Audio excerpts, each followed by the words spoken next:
पूर्णमदः पूर्णमिदं पूर्णात् पूर्णमुदच्यते पूर्णस्य पूर्णमादाय पूर्णमेवावशिष्यते।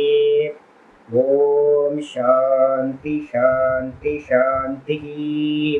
ॐ शुक्लाम्बरधरं विष्णुं शशिवर्णं चतुर्भुजं प्रसन्नवदनं ध्यायेत् सर्वविघ्नोपशान्तये। ॐ व्यासं वसिष्ठनप्तारं शक्ते पौत्रमकल्मषं पराशरात्मजं वन्दे सुखतातं तपोनिधिं। व्यासाय विष्णुरूपाय व्यासरूपाय विष्णवे नमो वै ब्रह्मनिधये वासिष्ठाय नमो नमः। ॐ गुरुर्ब्रह्मा गुरुर्विष्णुर्गुरुर्देवो महेश्वरः गुरुसाक्षात् परं ब्रह्म तस्मै श्रीगुरवे नमः। सदाशिवसमारम्भां शङ्कराचार्यमध्यमाम् अस्मदाचार्यपर्यन्तां वन्दे गुरुपरम्पराम्। ॐ यो ब्रह्माणं विदधाति पूर्वं यो वै वेदांश्च प्रहिणोति तस्मै तदेवमात्मबुद्धिप्रकाशं मुमुक्षुर्वै शरणमहं प्रपद्ये। ॐ शान्ति शान्ति शान्तिः। ॐ वसुदेवसुतं देवं कंसचाणूरमर्दनं देवकी परमानन्दं कृष्णं वन्दे जगद्गुरुं। यं ब्रह्मा वरुणेन्द्ररुद्रमरुतः स्तुन्वन्ति दिव्यैस्तवैः वेदैः साङ्गपदक्रमोपनिषदैः गायन्ति यं सामगाः ध्यानावस्थिततद्गतेन मनसा पश्यन्ति यं योगिनः यस्यान्तं न विदुःसुरासुरगणाः। देवाय तस्मै नमः देवाय तस्मै नमः। ॐ श्रीकृष्णाय परमात्मने नमः। श्रीकृष्ण कृष्ण कृष्ण। ॐ नारायणः परो व्यक्तात् अण्डमव्यक्तसम्भवम् अण्डस्यान्तस्मिन् लोकाः सप्तद्वीपा च मेदिनी। ॐ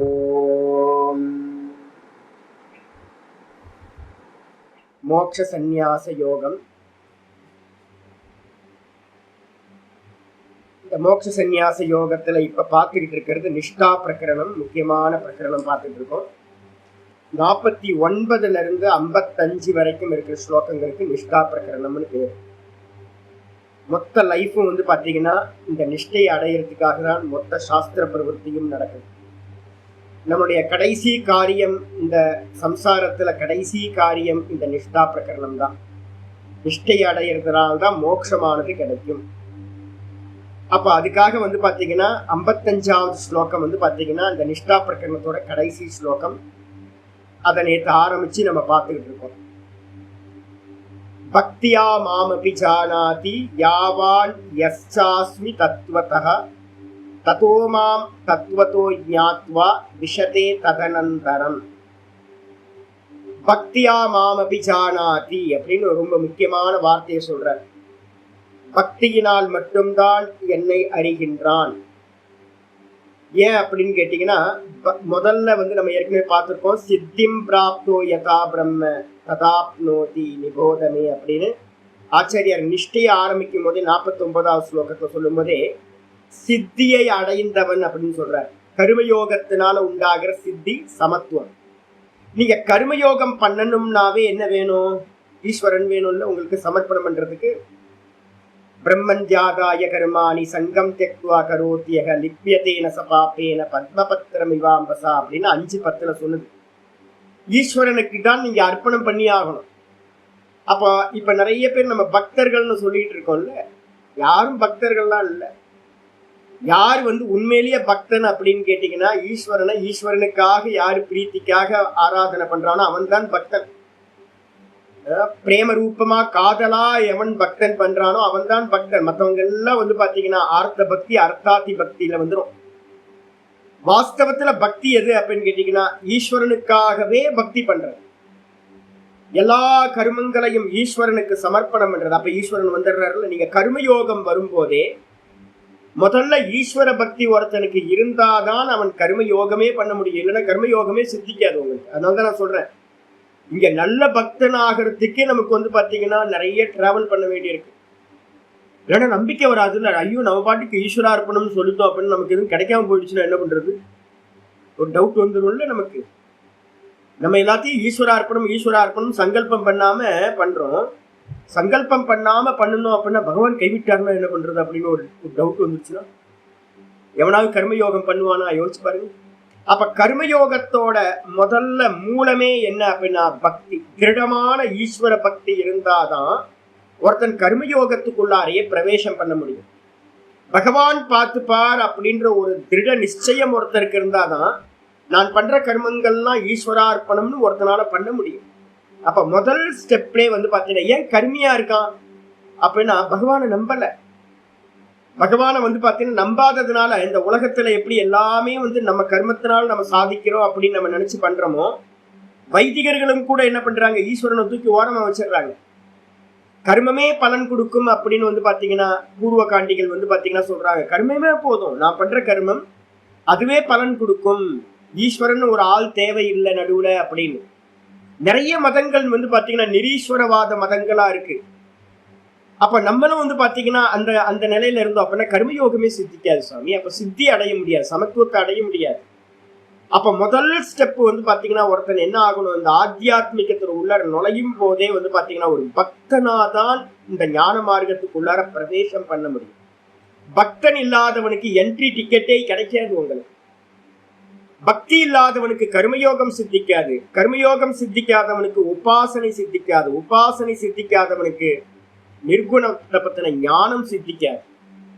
அப்ப அதனால என்ன பண்ணணும் அப்படின்னு கேட்டீங்கன்னா முதல்ல சொல்றார் பக்தியா மாம் அபிஜானாதி. சகுணமா இருந்தாலும் பக்தி தான், நிர்குணமா இருந்தாலும் பக்தி தான். பக்தியினால தான் நீங்க சாயுஜ்யம் வரைக்கும் போக முடியும். இல்லை அப்படின்னா பக்தியினால தான் நிர்குணமா இங்கேயே பிரம்மத்தை அறிந்து ஈஸ்வரனை அறிஞ்சு இங்கேயே மோட்சத்தை அடைய முடியும். அப்ப பக்தியினால் என்னை அறிகின்றான். எப்படி அறிகின்றான்? ஞான பக்தின்றது என்னது அப்படின்னு கேட்டீங்கன்னா ஞான பக்தின்றதுக்கும் சகுன பக்திக்கும் ஒரு வித்தியாசம் இருக்கு. என்ன அப்படின்னா நம்ம விக்கிரகத்துல பார்க்கிற ஆராதனை வந்து பாத்தீங்கன்னா ஒரு லிமிட்டுக்குள்ளார வர்றது. எப்படி வந்து பாத்தீங்க அப்படின்னா ஒரு தேவதையை வந்து பாத்தீங்கன்னா இதுதான் இந்த தேவதை அப்படின்னு ஒரு விக்கிரகத்துல நம்ம பார்க்கிறோம்.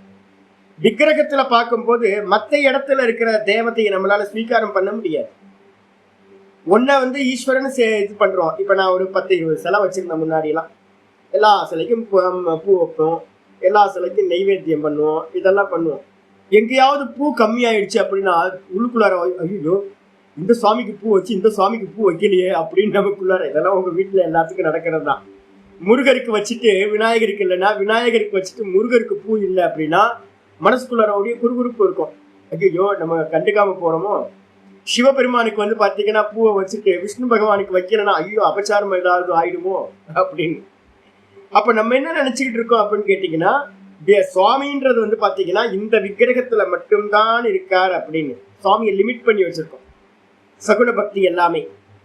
அதுக்கப்புறம் யோகிகளும் என்ன பண்றாங்க அப்படின்னு கேட்டீங்கன்னா வடகர சித்தாசிரமத்துக்கெல்லாம் போனீங்க அப்படின்னா ஈஸ்வரன் எங்க இருக்கார் அப்படின்னு கேட்டீங்கன்னா நிறைய பேர் சொல்றாங்க ஈஸ்வரன் எங்க இருக்கார், ஹிருதயத்துல இருக்கார். யோகிகளுக்கெல்லாம் ஹிருதயத்துல பகவான் இருக்கார். அப்போ ஒருத்தர் என்ன பண்றாங்க, வெளியில இருக்கிற விக்கிரகத்தை ஏத்துக்க மாட்டேன்றாங்க, ஈஸ்வரன் உள்ளதான் இருக்கார் அப்படின்றாங்க. சில பேர் சொல்றாங்க வந்து பாத்தீங்கன்னா நேற்று ஒரு பையன் வந்து பாத்தீங்கன்னா ஏதோ ஒரு யூடியூப்ல வந்து பாத்தீங்கன்னா ஒண்ணு அந்த பையன் சொல்றான், எனக்கு இந்த குருநாதர்கிட்ட வந்தோன்னுதான் தெரிஞ்சது வெளியில கடவுளே இல்லை, கடவுள் வந்து பாத்தீங்கன்னா உள்ளதான் ஹிருதயத்துலதான் இருக்காருன்னு என்னோட குருநாதர் சொல்லி கொடுத்தாரு. அப்ப என்ன ஆகுது அப்படின்னு கேட்டீங்கன்னா வெளியில கடவுளே இல்லை, கோயிலுக்கு போக வேணாம், விக்கிரக ஆராதனை பண்ண வேணாம். அப்பெல்லாம் வந்து பாத்தீங்கன்னா எவ்வளவு பக்த மகான்கள் எல்லாம் வந்து பாத்தீங்கன்னா வேஸ்டா போயிட்டாங்களே, தெரியாம போச்சு இந்த ஞானம். வெளியிலெல்லாம் ஈஸ்வரன் இல்லை, உள்ள வெறும் ஹிருதயத்துல மட்டும்தான் இருக்கார் அப்படின்னு எனக்கு என்னோட குருநாதர் சொல்லி கொடுத்துட்டார் அப்படின்னு. அப்ப ஒரு பக்கம் விக்கிரகத்துலதான் ஈஸ்வரன் இருக்காருன்னு ஒரு கூட்டம் போயிட்டு இருக்கு, ஒரு கூட்டம் வந்து பாத்தீங்கன்னா ஹிருதயத்துல ஈஸ்வரன் இருக்காருன்னு சொல்லுது. வாஸ்தவத்துல என்ன சுவாமி அப்படின்னு கேட்கும் போது அதுதான் இங்க வந்து பாத்தீங்கன்னா ஆச்சாரியார் சொல்றார், யாவானு யக ச அஸ்மி தத்துவதா. ரெண்டு வார்த்தை இருக்கு. யாவான் அப்படின்றதுக்கு அர்த்தம் வந்து பாத்தீங்கன்னா எது வரைக்கும் நான் இருக்கேனோ, எதுவெல்லாம் நான் இருக்கேனோ அப்படின்னு எடுத்துக்கணும். எது வரைக்கும் இருக்கார் சுவாமி அப்படின்னு கேட்டீங்கன்னா நம்ம பாக்குறது கேட்கறது எல்லாம் சுவாமி தான். எல்லாம் சுவாமி தான். நாம ரூபங்கள் எல்லாமே வந்து பாத்தீங்கன்னா சுவாமிக்கு மேல கல்பிதம். மாயையினால வந்து பாத்தீங்கன்னா தங்கத்துக்கு மேல எப்படி ஆபரணங்கள் நாமரூப ஆபரணங்கள் கல்பிதமோ அதே மாதிரி வந்து பாத்தீங்கன்னா தங்கம் தான் சத்தியம். நாமரூபம்ன்றது ஒண்ணு வஸ்து இல்லவே இல்லை. அதே மாதிரி தான் இந்த லோகத்துல வந்து பாத்தீங்கன்னா சுவாமிக்கு மேலதான் நிர்குண நிராகாரமா இருக்கிற சுவாமிக்கு மேல வந்து பாத்தீங்கன்னா இந்த லோகத்துல இருக்கிற சர்வ நாமரூபங்களும் கல்பிதம். நம்ம எதையெல்லாம் பார்க்கிறோமோ கேட்கிறோமோ அனுபவம் பண்றோமோ எல்லாம் சுவாமியை தான் நம்ம அனுபவம் பண்ணிக்கிட்டு இருக்கோம், பார்க்கிறோம், கேட்கிறோம். ஆனா அந்த ஞானம் நமக்கு இல்லை. அதே நேரத்துல வந்து சுவாமி வந்து பாத்தீங்கன்னா அப்ப என்னவா இருக்கார்? சுவாமி வந்து பாத்தீங்கன்னா சர்வமா சுவாமி தான் இருக்கார், எல்லாம் அவர் தான் இருக்கார். இதுக்கப்புறம் வந்து பாத்தீங்கன்னா அந்த மாயையை நீங்க நீக்கிட்டு பாத்தீங்க அப்படின்னா, நாமரூபமா இருக்கக்கூடிய மாயையை நீக்கி பாத்தீங்க அப்படின்னா, எஸ்ச அஸ்மி தத்துவத்தக, எவர் வாஸ்தவத்துல நிர்குண நிராகாரமா இருக்காரோ, தத்துவமா இருக்காரோ, அப்ப சுவாமி தான் வந்து பாத்தீங்கன்னா நாமரூபங்களை விட்டுட்டு நிர்குண நிராகாரமா சுவாமி தான் இருக்கார். அவர் தான் வந்து மாயையோடு சேர்ந்து வந்து பாத்தீங்கன்னா இந்த மொத்த பிரபஞ்ச ரூபமாவும் அவர்தான் இருக்கார் அப்படின்னு தத்தோ மாம் தத்துவத்தோ ஞாத்வா, இந்த விதமா வந்து பாத்தீங்கன்னா பிறகு என்னை தத்துவமாக அறிந்து, தத்துவமா அறிந்து சுவாமி எப்படி இருக்கார்? இந்த ஜெகத்தெல்லாம் பொய், சுவாமி வந்து பாத்தீங்கன்னா வெறும் நாமரூபங்கள் இல்லாத நிர்குணமா அகம் அகம் அகம்னு எனக்குள்ளாரையும் எல்லாத்துக்குள்ளாரையும் அவர் தான் இருக்கார். மேல இருக்கிறதெல்லாம் பொய், இருக்கிறது அவர் மட்டும்தான் சத்தியம் அப்படின்னு வந்து பாத்தீங்கன்னா அறிந்து தத்துவத்தோ ஞாத்வா விஷதே ததனந்தரம், அதன் பிறகு வந்து பாத்தீங்கன்னா அவன் என்னிடத்தில் பிரவேசத்தை அடைகின்றான், பிரம்மமாக அவன் ஆகின்றான் அப்படின்னு அர்த்தம் எடுக்கணும். என்னிடத்தில் பிரவேசம் அடைகின்றான் என்ன அர்த்தம்? என்னோட ஐக்கியமாகின்றான். இதுவரைக்கும் தன்னை ஜீவன் நினைச்சுக்கிட்டு இருந்தான், இப்ப வந்து பாத்தீங்கன்னா நான் தான் பிரம்மம் என்று அவன் அறிகின்றான் அப்படின்னு அர்த்தம் எடுத்துக்கணும். பாஷ்யத்துல படத்துக்கு முன்னாடி கொட்டேஷன் வந்து பாத்தீங்கன்னா ரொம்ப முக்கியமானது இருக்கு. 14:26 பக்கத்துல போட்டீங்கன்னா நல்லா இருக்கும். 14:26 வந்து பாத்தீங்கன்னா சொல்ற இந்த மாயையை வந்து பாத்தீங்கன்னா விலகி போறதுன்றது ரொம்ப கஷ்டம் சாமி.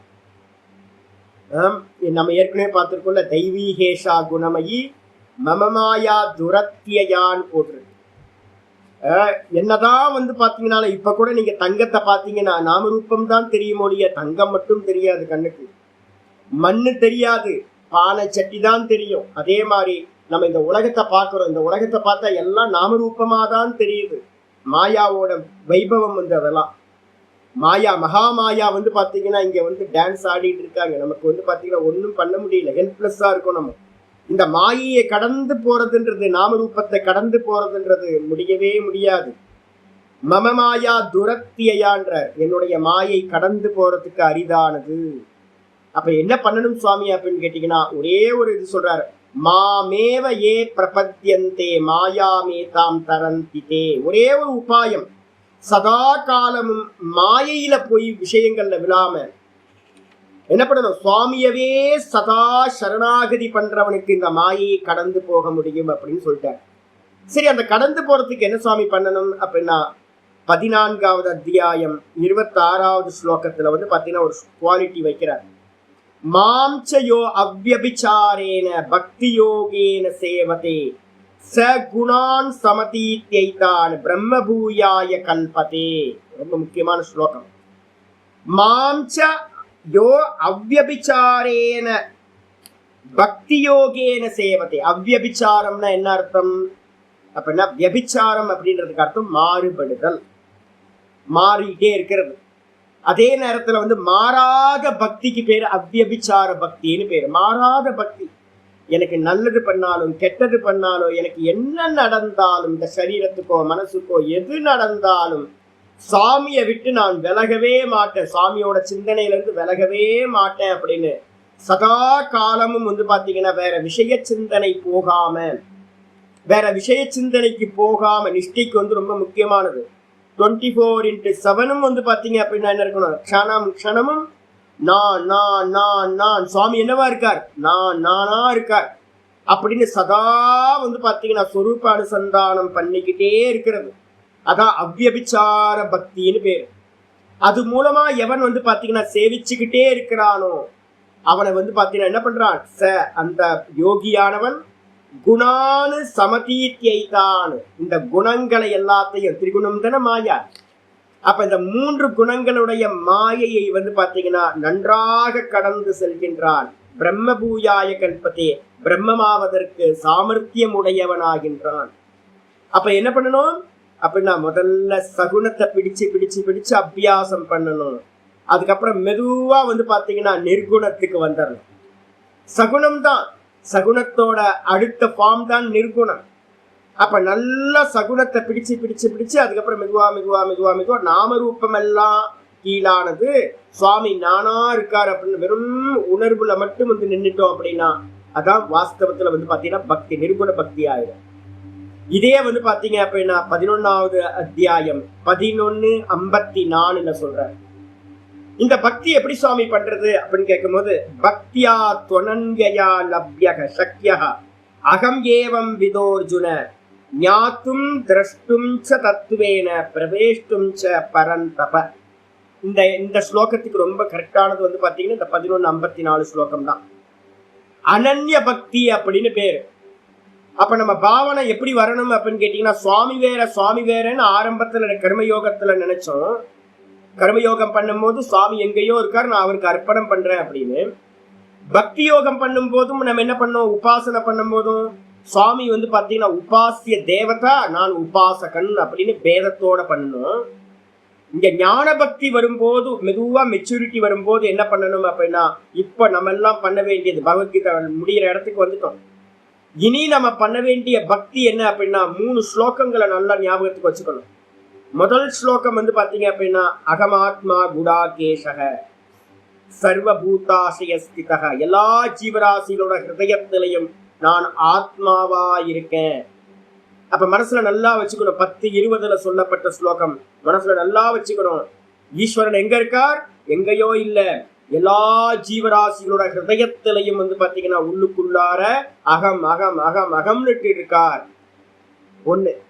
ரெண்டாவது வந்து பாத்தீங்கன்னா சொல்றது 13வது அத்தியாயத்துல 2வது ஸ்லோகம் சொல்லுது, க்ஷேத்ரஜ்ஞம் சாபி மாம் வித்தி சர்வக்ஷேத்ரேஷு பாரத, எல்லா தேகங்களிலும் என்னை அறிபவனாக அறிந்து கொள்.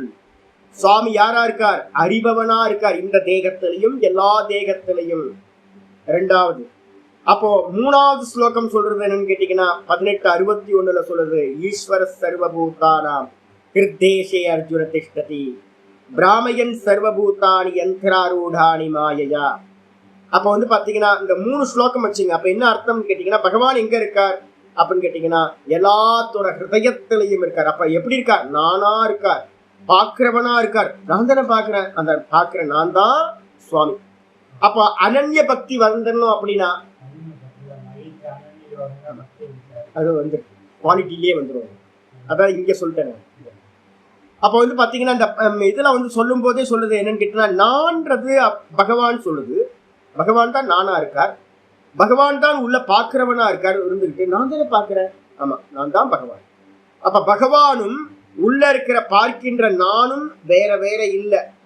அப்ப ஜீவபாவத்தை என்ன பண்ணணும் அப்படின்னு கேட்டீங்கன்னா, ஜீவபாவத்தை வந்து பாத்தீங்கன்னா தூர போட்டுட்டு என்ன பண்ணணும், நம்ம டெய்லி பூஜை பண்ணும் போதே வந்து பாத்தீங்கன்னா டெய்லி நிர்மாலியத்தை எடுக்கும் போது ஒரு மந்திரம், உபனிஷத்து மந்திரம் ஒண்ணு இருக்கு. தேகோ தேவாலய புரோக்தோ ஜீவோ தேவ சனாதன தெஜேத் அஜ்ஞான நிர்மால்யம் சோகம் பாவேன பூஜையேத் அப்படின்னு இருக்கு.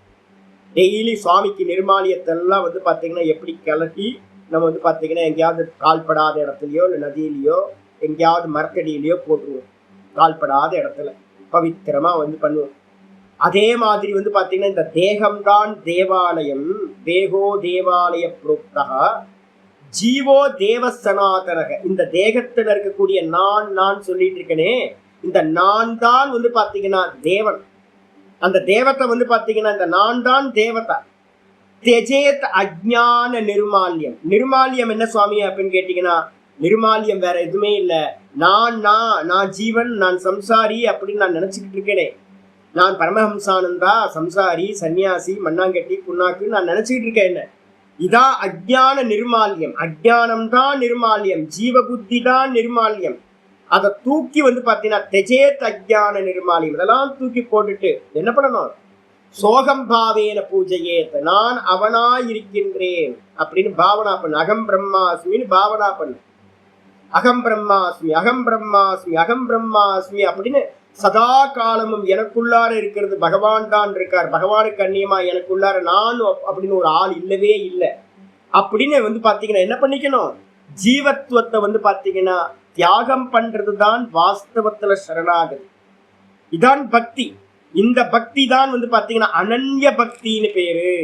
அதான் வந்து பாத்தீங்கன்னா 10ல் வந்து பாத்தீங்கன்னா 11:54 சொல்லும் போது கிளியரா சொல்லுது, இந்த அனன்ய பக்தியினால மட்டும்தான் வந்து பாத்தீங்கன்னா சுவாமி என்ன பண்ண முடியும், அடைய முடியும். சக்தியாக நல்லா முடியும். அப்படின்னா சுவாமி அடையிறது வந்து பாத்தீங்கன்னா அனன்ய பக்தியினால மட்டும்தான் முடியும். எப்படி, ஞாத்தும், சுவாமியோட அனுகிரகம் இருந்தா மட்டும்தான் சுவாமியை அறிய முடியும். திரஷ்டும், நல்லா வந்து பாத்தீங்க அப்படின்னா தரிசனம் பண்ண முடியும். சப்தமா அறிதல், அதுக்கப்புறம் வந்து பாத்தீங்கன்னா திரஷ்டும்னா அனுபூதி பண்ணுதல். அது மட்டும் இல்ல, தத்துவேன பிரவேஷ்டும், நான் அவனாயிருக்கேன் அப்படின்னு அந்த நிஷ்டையை அடைதல். இந்த 3மே வந்து பாத்தீங்க அப்படின்னா அனன்ய பக்தியினால மட்டும்தான் முடியும். அப்ப ஞான பக்தின்றதுக்கு அர்த்தம் அபின்ன பக்தி, அனன்ய பக்தி அப்படின்னு நம்ம சொல்றோம். அந்த அனன்ய பக்தியினாலதான் முடியும் அப்படின்னு சொல்லியிருக்கு. இதுக்கப்புறம் வந்து பாத்தீங்கன்னா 10வது அத்தியாயத்துல எடுத்துக்கிட்டீங்கன்னா 9, 10. 10வது அத்தியாயத்துல வந்து பாத்தீங்கன்னா 9, 10 2 ஸ்லோகங்கள் வந்து பாத்தீங்கன்னா பக்தியை பத்தி சொல்லும் போது நிறைய ஸ்லோகங்கள் இருக்கு. அதுல வந்து பாத்தீங்கன்னா 9, 10 சொல்லுது, சாமியை வந்து பாத்தீங்கன்னா சதா பக்தி பண்றது என்னது. அப்ப நம்ம மச்சித்தா மக்கத பிராணாஹ போதயந்த பரஸ்பரம் கதயந்தஸ்ச மாம் நித்யம் துஷ்யந்தி ச ரமந்தி ச. 10:9 சொல்லுது, சதா காலமும் சுவாமிகிட்டே வந்து பாத்தீங்கன்னா புத்தி வைக்கிறது. இப்ப லீவ் விட்டுருவோம், லீவ் விட்டா அப்படின்னா வந்து பாத்தீங்கன்னா அழகா வந்து பாத்தீங்கன்னா கிளாஸ் எல்லாம் இருக்காது, 2 நாள் 3 நாள் அப்படின்னு மௌனமா ஆக்கிக்குங்க. சதா காலையில இருந்து வந்து பாத்தீங்கன்னா ஓங்காரத்தையே சொல்றதுன்னு ஒரு நியமம் வச்சுக்குங்க. நியமத்தை இல்லைன்னா 12 மணி வரைக்கும் பேசுவோம், 12 மணிக்கு மேல பேச மாட்டேன்னு வச்சுங்க. காலையில பேசுவோம், மத்தியானம் பேச மாட்டேன்னு வச்சுங்க.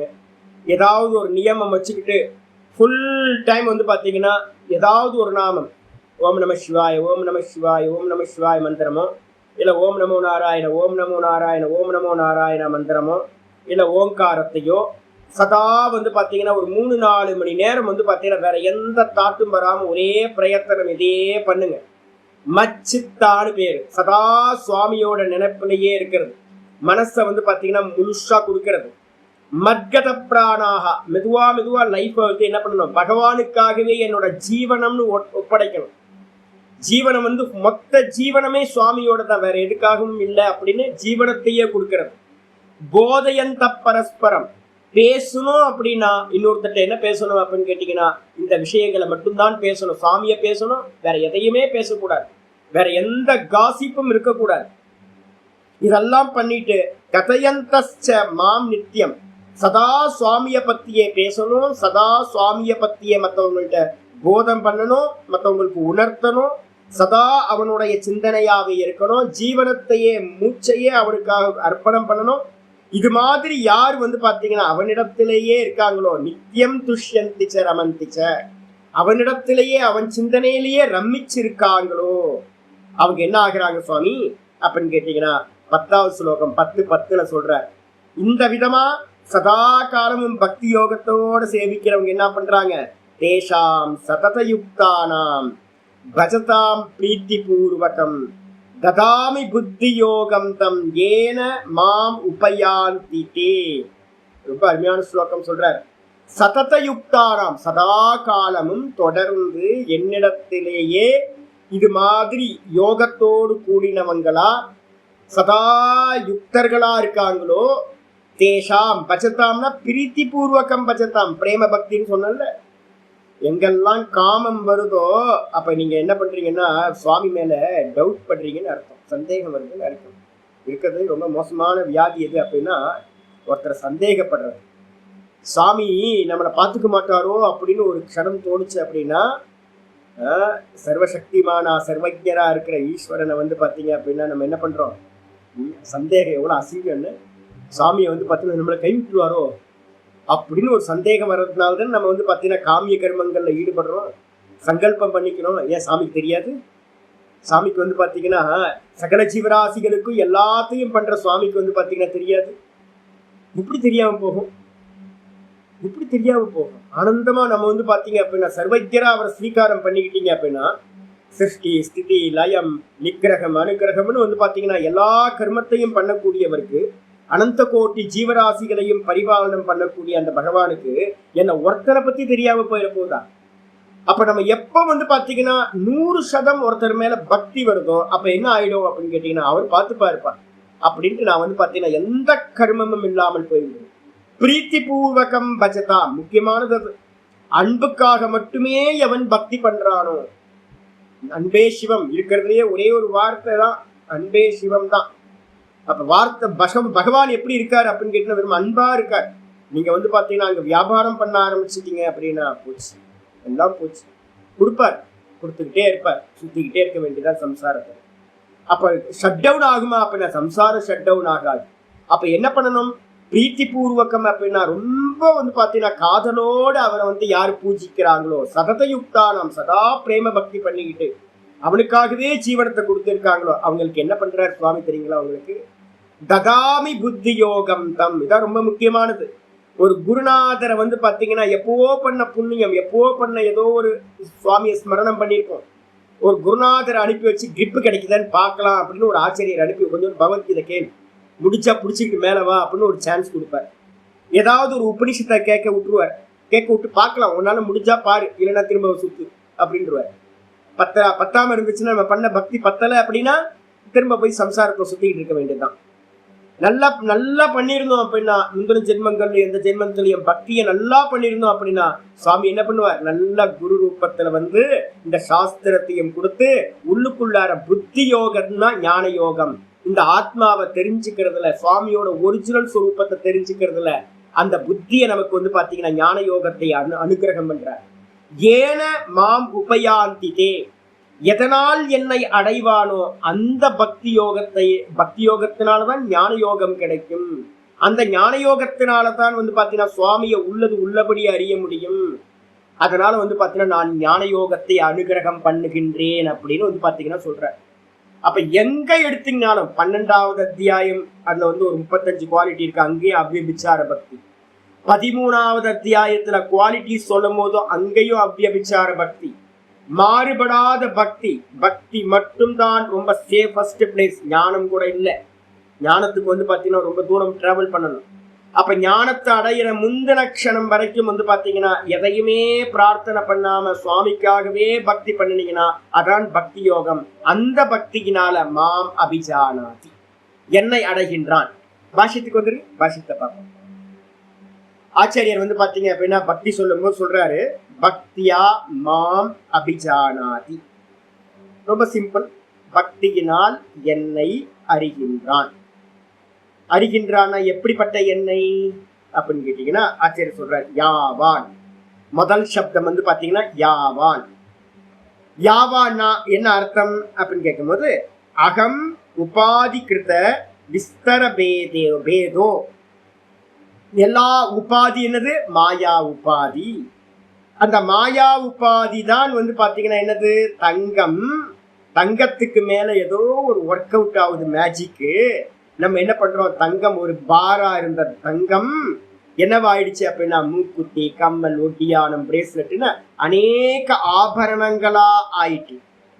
அநேக ஆபரணங்களா இருக்கும் போதும் அது என்னது? தங்கம் தான்.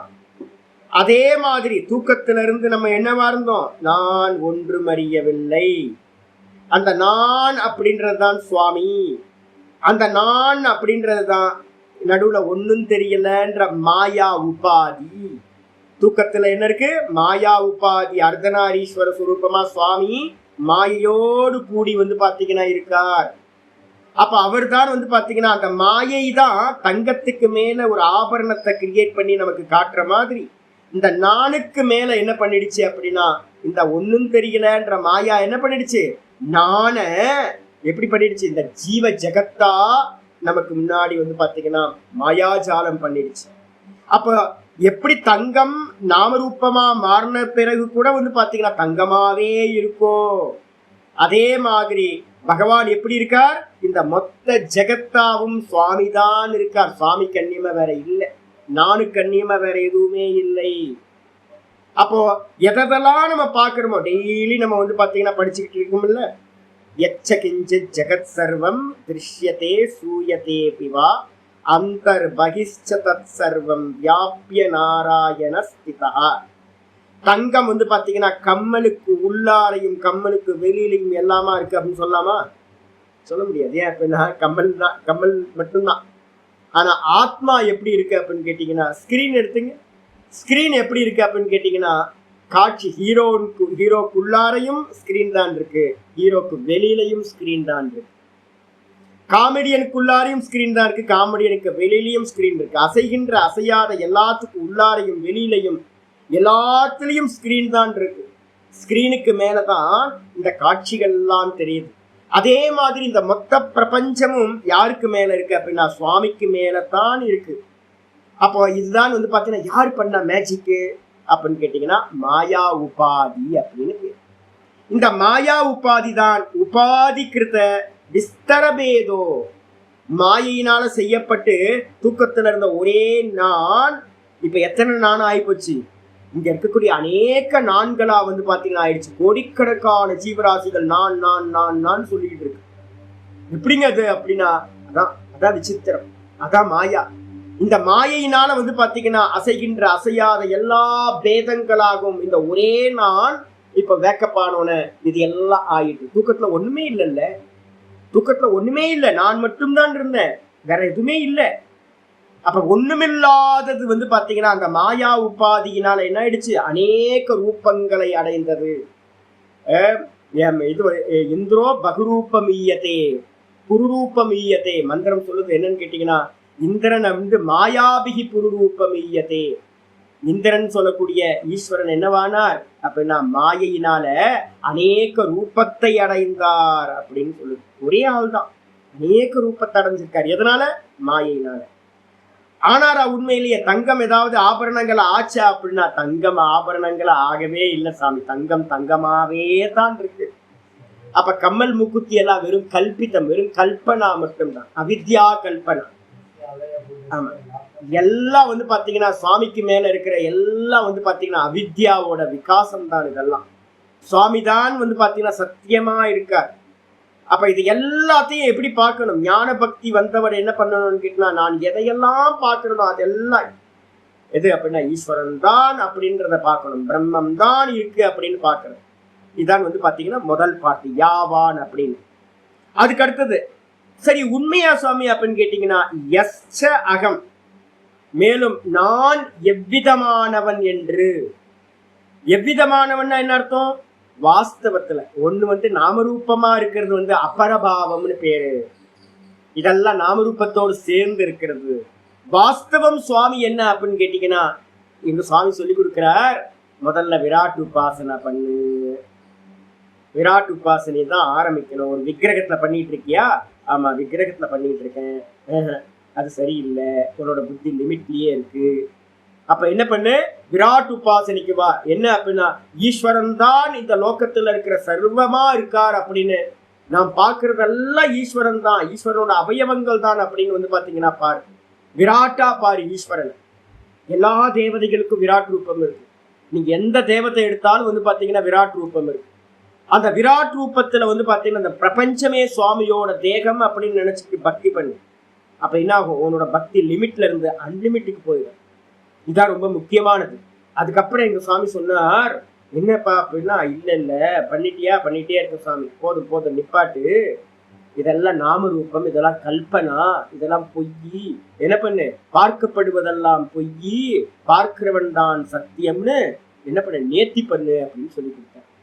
நேர்த்தி பண்ணு அப்படின்னும் போது நான் எதையெல்லாம் பார்க்கிறனோ அது அனாத்மா திருஷ்யம் அப்படின்னு, இது பொய் இது பொய் இது பொய் இது பொய்ன்னு எல்லா நாமரூபங்களா இருக்கிறது எல்லாம் மாயா உபாதி அப்படின்னு எல்லாத்தையும் நேர்த்தி பண்ணி யகச்ச அகம் வித்வஸ்த சர்வ உபாதி பேதோ பேதா, எல்லா உபாதி பேதங்களையும் துவஸ்தம் பண்ணி உடைச்சு தூக்கி போட்டு பொய் பொய் பொய், நான் எதையெல்லாம் பார்க்கிறேனோ அதெல்லாம் பொய்.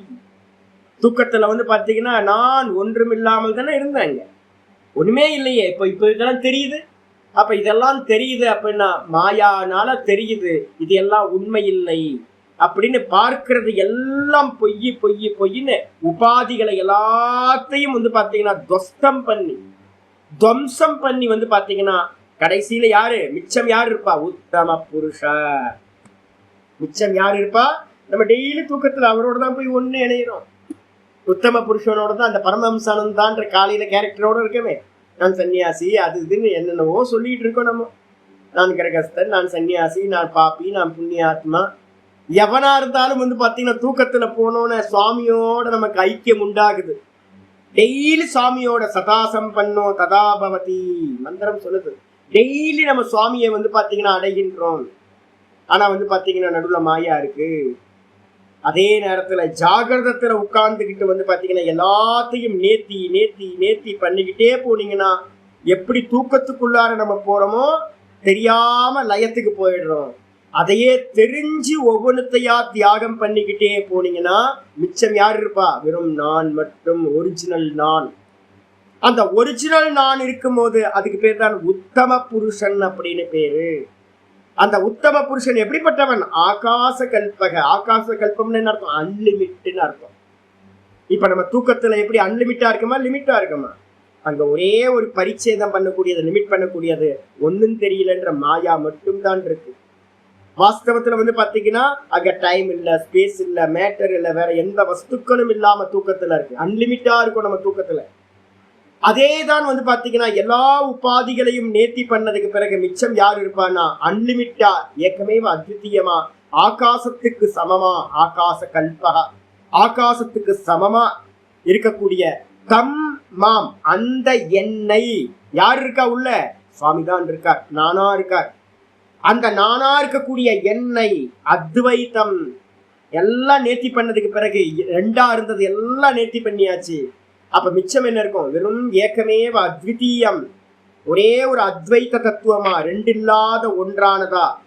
அது எப்படி இருக்கு? சைத்தன்ய மாத்திர ஏக்கரசம், வெறும் சைத்தன்யம், இருட்டில்ல, அந்த இடத்துல சூனியம் இல்ல, அந்த இடத்துல எந்த ஒரு அஜ்ஞானமும் இல்ல, சூனியமும் இல்ல, வெறும் நான் அப்படின்ற வெறும் ஸ்புரண மாத்திரமா, வெறும் சைத்தன்ய மாத்திரமா இருக்கிறது ஏக்கரசம். வெறும் வேற எதுவுமே இல்லை. ஏக்கரசம்னு அர்த்தம், வேற எதுவுமே இல்லை. வெறும் பாத்தீங்கன்னா நம்ம சொல்றோம்ல சாந்தோக்கியத்துல பாத்தீங்கன்னா ஸ்வேதகேத்துக்கு பாத்தீங்கன்னா அப்பா சொல்ற, அப்பா என்ன பண்றாரு அப்படின்னு கேட்டா ஒரு ஒரு 1 கிலோ உப்பை கொண்டு வா அப்படின்ற. எடுத்துட்டு வந்துட்டேன். ஒரு பக்கெட்ல தண்ணி இருக்கு. அந்த பக்கெட் ஃபுல்லா தண்ணியில ஃபுல்லா 20 லிட்டர் தண்ணியிலையும் அந்த 1 கிலோ உப்பை கலந்துட்டேன். நல்லா கலக்கு, நல்லா குச்சி வச்சு நல்லா கலந்தாச்சு. மேல தொட்டு டேஸ்ட் பாரு, மேலே டச் பண்ணி எடுத்து நாக்கில் வச்சு பார்த்தா என்ன தெரியுது? உப்பா இருக்கு. அப்புறம் நடுவில் தொட்டுப்பாரு, நடுவில் இருந்து தண்ணி எடுத்து ஒரு தொட்டு பார்த்தா உப்பா இருக்கு. கீழே இருந்து தொட்டுப்பாரு, உப்பா இருக்கு. என்ன தெரியுது? ஒரே உப்பா இருக்குன்னு தெரியுது. அவ்வளவுதான், வேற என்ன? ஒரே உப்பா இருக்கு அப்படின்னு. அதே மாதிரி தூக்கத்துல என்ன இருக்குன்னு யாராவது கேட்டா என்ன சொல்லுவீங்க? தூக்கத்துல என்ன இருந்துச்சு? 2 அம்சம் சொல்லலாம். புத்திசாலியா இருந்தா என்ன சொல்லுவான்? நான் சுகமா தூங்குனச்சு, வேற ஒண்ணுமே தெரியலச்சு, வேற ஒண்ணும் இல்லை, வேற ஒண்ணும் இல்லச்சு, நான் மட்டும் சுகமா இருந்தேச்சு. இதான் வாஸ்தவத்துல. அப்ப இதுதான் வாஸ்தவம். ஒருத்தன் அனுபூதிக்கு போகும்போதும் என்ன சொல்லுவா அப்படின்னு கேட்டீங்கன்னா வேற ஒன்றும் இல்லை, நான் மாத்திரம் தான் இருக்கேன். அந்த வெறும் நான் மாத்திரமா இருக்கிறதுக்கு என்ன பேருனா வெறும் சைத்தன்ய ஸ்புரண மாத்திரமா இருக்கிறது. அதுதான் இங்க ஏக்க ரசம்ன்ற வார்த்தையில சொல்லுது. எங்கெங்கு காணினும் ஆனந்தம் தான். தூக்கத்துல எப்படி இருக்கு? ஆனந்தமோ ஆனந்தம், நல்ல ஆனந்தம். நீங்க அவஸ்தாத்திரயத்தை பார்க்க ஆரம்பிச்சிட்டீங்கன்னா, நான் இன்னைக்கெல்லாம் என்ன சொல்றது சுவாமி, இதுக்கெல்லாம் ஆனந்தத்துக்கு ஏதாவது வார்த்தைகள் இருக்கா? இன்னைக்கு காலையில் நாம் ரசிச்சு ரசிச்சு ரசிச்சு தூங்கி எந்திரிச்சு நான் இன்னைக்கு தூங்குன தூக்கத்தை பாத்தீங்கன்னா எப்படி ரமிக்கிறது. நான் பார்த்து அப்படியே ஆனந்தத்தை என்ஜாய் பண்ணிட்டு வார்த்தையில சொல்ல முடியுமா? ஏக்க ரசமாச்சு. இந்த உலகத்துல ஏதாவது கம்பேர் பண்ண முடியுமா ஈஸ்வரனோட சுகத்துக்கு? அந்த சுகம் பாத்தீங்க அப்படின்னா ஏக்க ரசம். சமாதியில இருக்கிறவனுக்கு பாத்தீங்கன்னா இருக்கிற ரசம் ஏக்க ரசமா இருக்கிறது. அஜம், அந்த இடத்துல வந்து பாத்தீங்கன்னா தேகமே இல்லை. அப்பதானே தேகம் தானே பிறக்கும், அந்த இடத்துல தேகம் இல்லை. அந்த தத்துவம் வந்து பாத்தீங்கன்னா பிறப்பில்லாதது. அஜரம், அது வந்து பாத்தீங்கன்னா மூப்பில்லாதது, வயோதிக அவஸ்தை இல்லாதது. அதுக்கப்புறம் அமரம், மரணம் இல்லாதது. அபயம், இருக்கிறதுலயே அபயஸ்தானம் எது அப்படின்னா அதுதான் அபயம். தூக்கத்துல நமக்கு எப்படி அபயம் கிடைக்குது, ஆனா டெம்பரவரியா கிடைக்குது. இதே ஒருத்தன் நேத்தி பண்ணிக்கிட்டே போய் அந்த சரணாகதி அதுலயே ஆத்ம தத்துவமாவே அவன் ஆயிட்டான் அப்படின்னா அது மாதிரி அபயஸ்தானம் வந்து பாத்தீங்கன்னா வேற எதுவுமே இல்லை. அதுதான் வாஸ்தவ அபயம். பயமில்லாதது. தூக்கத்துல பயம் இருக்கு, அதாவது எந்த பயமும் இல்லை. காசால வந்து பாத்தீங்கன்னா ஏதோ மெசேஜ் எல்லாம் போட்டுக்கிட்டு இருக்காங்க, 2 குழந்தைங்க ஆனந்தமா தூங்கிட்டு இருக்கு, பயமே இல்லாம தூங்கிட்டு இருக்கு. வேக்கப்பான பயம் வந்துருது. அப்ப ஈஸ்வரன் சகுண ஈஸ்வரஸ்தானமே வந்து பாத்தீங்க அப்படின்னா அபயம். அப்படின்னா நிர்குணம் அதை காட்டிலும் வந்து பாத்தீங்கன்னா அபயஸ்தானம், வாஸ்தவ அபயஸ்தானம். நம்முடைய ஆத்மஸ்வரூபம் தான் அபயஸ்தானம். அந்த ஆத்மஸ்வரூபம் யார் இருக்கா? சுவாமி தான் இருக்கார். அதனால அபயஸ்தானம் நிதனம், எல்லாத்துக்கும் வந்து பாத்தீங்கன்னா ஆதாரமா இருக்கிறது. நிதனம்னா காரணம், எல்லாத்துக்கும் லயஸ்தானம். நிதனம்ன்றதுக்கு அர்த்தம் லயஸ்தானம், காரணம், ஆதாரம்.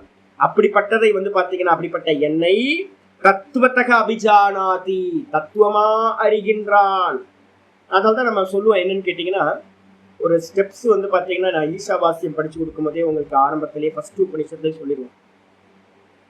இதுல வந்து போகும்போதே வந்து பாத்தீங்கன்னா சொல்லும் போதே அந்த நம்ம மார்க்கத்துல போகும்போதே ஒவ்வொன்றா சொல்றோம். ஈஸ்வரக அஸ்தி, ஈஸ்வரன் இருக்கார். ஃபர்ஸ்ட் அதான் ஸ்டெப், ஈஸ்வரக அஸ்தி. 2வது ஸ்டெப் வரும்போது வந்து பாத்தீங்கன்னா சர்வஸ்மின் ஈஸ்வரக அஸ்தி, எல்லா ஜீவராசிகள்லையும் ஈஸ்வரன் இருக்கார். 2வது ஸ்டெப்.